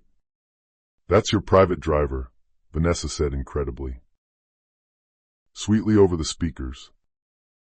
And currently secured on that plane are your company's absolute last surviving financial records. Everything you've ever built in your life, every single asset, is about to completely vanish into the sky forever. Richard violently clenched his fists until his knuckles popped. You absolutely won't ever get away with this. Vanessa smiled a brilliant, evil smile. Oh, darling, I already have. Suddenly, the massive monitors flickered wildly, and Evelyn gasped in pure horror. She's actively overriding the entire building's master security grid. She's going to violently blow the data vault with us inside it. Kellen instantly grabbed Eliza's arm with his good hand. Move. We absolutely have to get into that server room right now. They sprinted desperately down the long, echoing hallway as deafening alarms began to blare. Bright red warning lights flashed frantically overhead. The concrete floor actually began to tremble violently. The entire massive building was actively about to detonate. Eliza bravely looked back over her shoulder at the massive screen, seeing Vanessa's smirking, arrogant face perfectly frozen on the monitor. You actually want to play God? Vanessa shouted over the alarms. Then burn to ash with your precious kingdom. It was a bold cliffhanger to the ultimate showdown. And exactly as the very first massive explosion violently rocked the concrete floor directly beneath their feet, the heavy steel doors to the main server vault suddenly burst wide open, clearly revealing Vanessa herself, very much alive, heavily armed, and patiently waiting for them. The massive server vault completely opened into a low, loudly humming chamber, densely lined with towering black racks of incredibly advanced, glowing hardware. Flashing red emergency lights painted incredibly long, terrifying shadows across the polished white floor tiles. Vanessa stood confidently right in the exact center of the room, a heavy tactical rifle casually cradled in her arms, her breathing perfectly steady, her dark eyes looking exactly like twin burning coals. Directly behind her, the massive master control panel flashed a bright red digital countdown. 0:42 seconds. Eliza instantly hit the hard floor, physically sliding extremely low as Kellen desperately dragged her violently toward the cover of the nearest server stacks. Find absolutely everything, he snapped aggressively to Evelyn. Copy the files and burn them to every single public channel we can possibly reach. Evelyn was already frantically typing on the main console, her palms moving exactly like trained birds, desperately ripping the heavily encrypted files apart and actively diverting them rapidly through multiple open circuits. Richard strongly planted his heavy shoulder securely against a massive metal rack, bravely bracing for a bullet impact, intensely watching Vanessa exactly like a strict ruler mathematically measuring a lethal threat. She smiled at him, a very slow, incredibly patient, terrifying thing. You actually think you can easily steal my ultimate prize? She purred menacingly over the hum of the servers. It's already entirely mine. Eliza desperately crawled on her hands and knees between the hot server stacks, her hands shaking violently as she forcefully plugged the master drive directly into the main terminal. Endless lines of green code rapidly scrolled across her bright screen exactly like heavy rain. Evelyn shouted triumphantly. We're officially inside the mainframe. But they actively have massive digital wipes running. The mirror copies are failing rapidly. Vanessa's heavy rifle suddenly clicked loudly as she stepped forward. Stop. Right there, she said, her voice completely flat. Walk away from the console. Let me take exactly what is mine, and I might let you live. Kellen heroically rose to his feet, physically flinching through the immense pain in his bleeding shoulder, and fearlessly faced her down. You actively weaponize people's names. Innocent people brutally die because of what you do. Vanessa blinked at him, looking almost genuinely hurt, as if his sudden display of basic human morality actually surprised her. They were simply instruments, she answered coldly. Expendable tools used in a massive global economy of ultimate power. This isn't murder.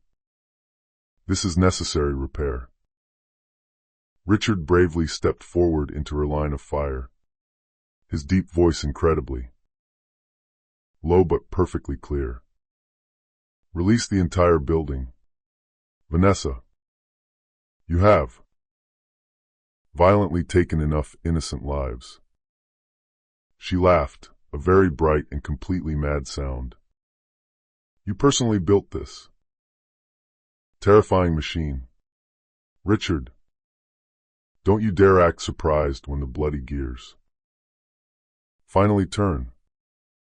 The digital countdown ticked much louder now, loudly echoing in the massive room. Evelyn cursed under her breath. For seconds left. Kellen lunged violently forward with a desperate cry, grabbing aggressively for Vanessa's extended arm, desperately trying to snatch the heavy rifle from her grip. Solid metal clanged loudly, a violent, physical struggle that smelled strongly of sweat, salt, and absolute fear. Vanessa violently twisted her body, wildly firing a loud warning shot that completely shattered a delicate server racked directly overhead. Hot electrical sparks rained down intensely upon them. For a terrifying heartbeat.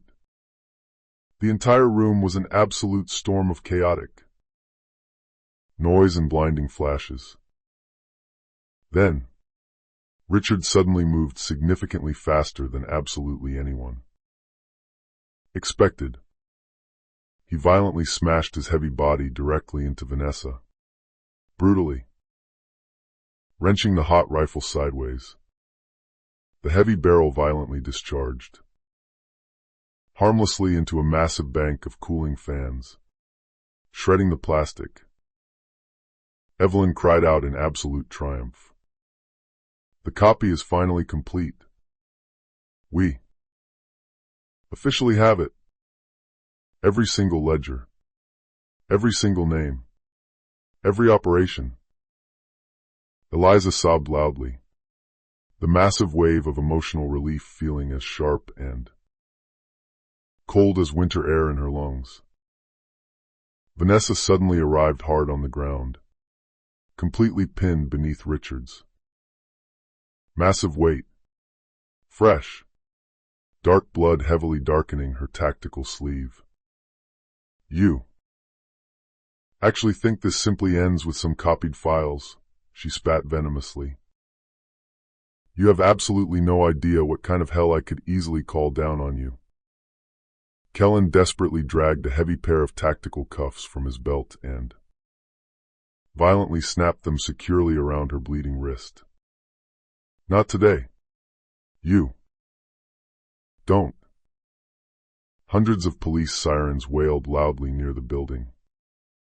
Through the shattered high-rise safety glass, the massive New York skyline glowed beautifully as a peaceful, purple dawn heavily threatened to break the night. The massive servers hummed quietly, all of their dark, bloody secrets now completely public, successfully pushed out to millions of news feeds and government inboxes all across the entire world. Vanessa violently glowered at them from the floor, completely exhausted and incredibly furious. You completely exposed me, she hissed like a snake. Good, Richard said coldly. I desperately wanted you to finally be seen by the light. Richard held her venomous gaze completely without mercy. You will be judged severely. Her manic laughter broke out, ragged and insane. Maybe so. Or maybe you will be the one judged. Richard. The heavily armed SWAT police suddenly burst into the server room. Tactical laser sights actively sweeping the entire area. Detective Rivera aggressively pushed forward through the ranks, her eyes incredibly hard. Hands up in the air. Everyone. Guards quickly moved in, automatic guns trained on the group. Evelyn calmly handed a thick, duplicate hard drive directly to Rivera. This is absolutely everything, she said breathlessly. All of it. The bloody names, the illegal transactions, the encrypted server logs. Rivera took the heavy drive, looking completely stunned. This specific data. This will completely topple governments, she breathed in awe. Vanessa violently spat bile onto the floor, but her bruised face had finally lost all of its arrogant defiance. Kellen violently staggered backward, desperately pressing his good hand against his bleeding wound, but he somehow miraculously managed a dry, triumphant smile. "We actually did it," he muttered before collapsing into a chair. Eliza completely sank to her bruised knees on the floor. Absolute, profound exhaustion violently flooding into her tired bones. Richard quickly knelt down beside her, wrapping a strong, fiercely protective arm warmly around her shaking shoulder. "You were incredibly brave today," he said softly, tears in his eyes. She slowly looked up at him, her dark eyes incredibly raw, and whispered gratefully, "We survived it." Outside, the loud, chaotic radar in the distance signaled the massive, approaching media swarm. The absolute truth, now completely uncorked from the bottle, could absolutely not be contained any longer. And exactly as Vanessa was finally led aggressively away by the police, firmly cuffed and utterly defeated, her manic voice violently rose just once more, loudly echoing down the long server aisle. "Watch your back, Monroe." The bright morning exactly after the massive raid, New York City fully awoke to absolute chaos of an entirely different kind. It was not the chaos of flying bullets, and not the chaos of raging fire, but the undeniable, absolute chaos of the brutal truth. Massive, glowing screens all across the entire country, violently lit up with massive breaking news banners. Vanguard exposed, massive corporate espionage network directly tied to billionaire deaths. Every single major news channel continually replayed the exact same shocking images. A battered Vanessa in heavy handcuffs being led away. The massive server room left in complete ruins, and a remarkably calm Eliza Monroe standing bravely among the smoky wreckage, fully alive. For the very first time in several agonizing years, she absolutely wasn't just a pathetic victim or a whispered, tragic corporate scandal. She was an undeniable survivor. She was the brave, unbroken woman who had single-handedly brought down an entire global empire of abuse. Inside a very quiet, incredibly peaceful hospital room, Kellen lay resting comfortably on a bed, his injured arm heavily bandaged, and 4 drip running slow and steady into his vein. When Eliza finally entered the bright room, his charming smile was understandably weak, but incredibly real. "You actually look much better without all the thick smoke and flying bullets," he teased her gently. She chuckled softly, a genuinely happy sound. "And you honestly look much worse without your big, scary gun." He laughed out loud, then visibly winced in sharp pain. "I'll gladly take that as a massive compliment." They sat together in comfortable, healing silence for a very long moment, the quiet air between them deeply filled with profound exhaustion and absolute, undeniable relief. Finally, he looked at her and said, "You actually did it. You. No. You really finished exactly what he started." Eliza looked out the bright window at the beautiful, towering city skyline. No, she said incredibly quietly but firmly. I officially ended what they started. My rich father, my abusive husband, Vanessa, they all aggressively built their massive power entirely on dark secrets. I'm completely done living in the dark. Down the busy hospital hall, hundreds of eager reporters waited impatiently.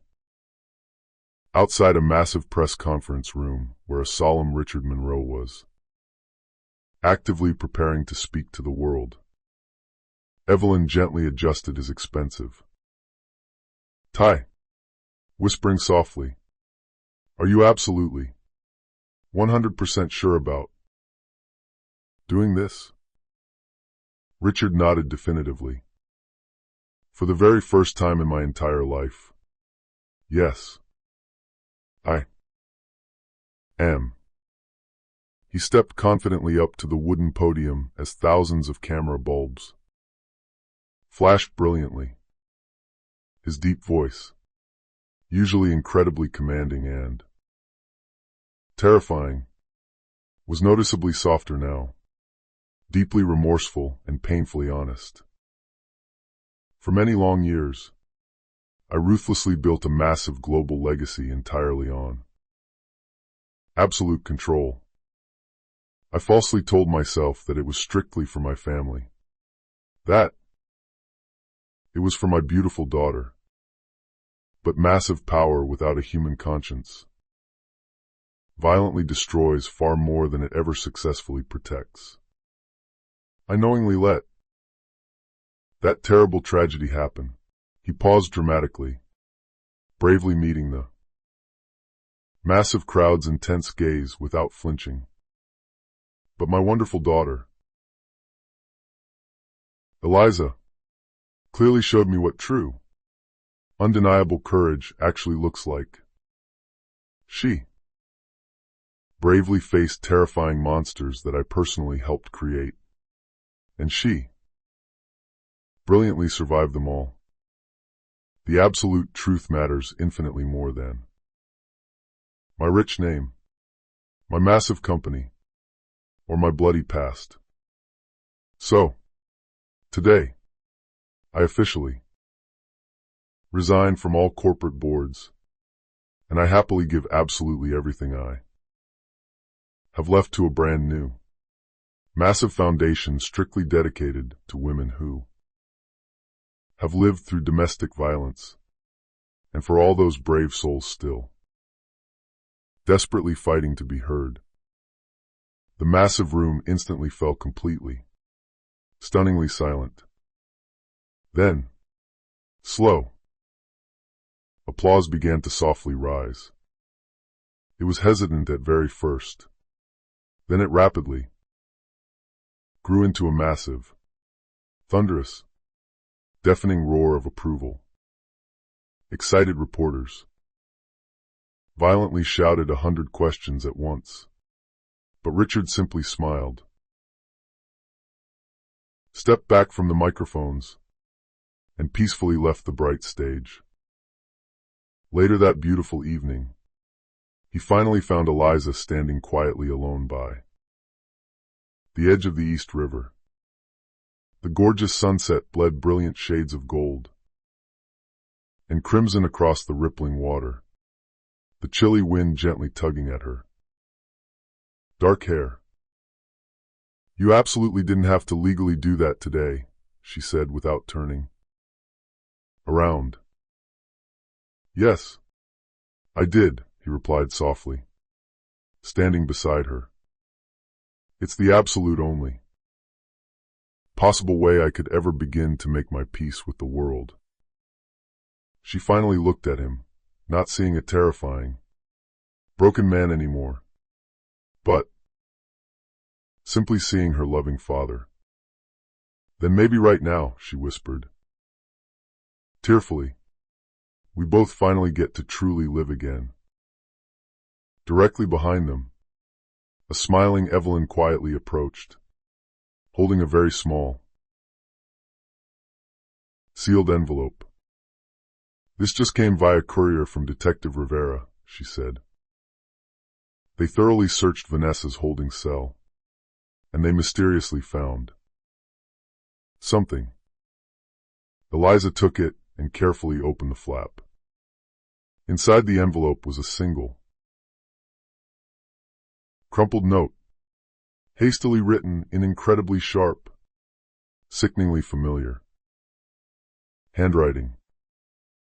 "You may have successfully won this battle, Eliza, but remember, every massive empire leaves dark shadows behind."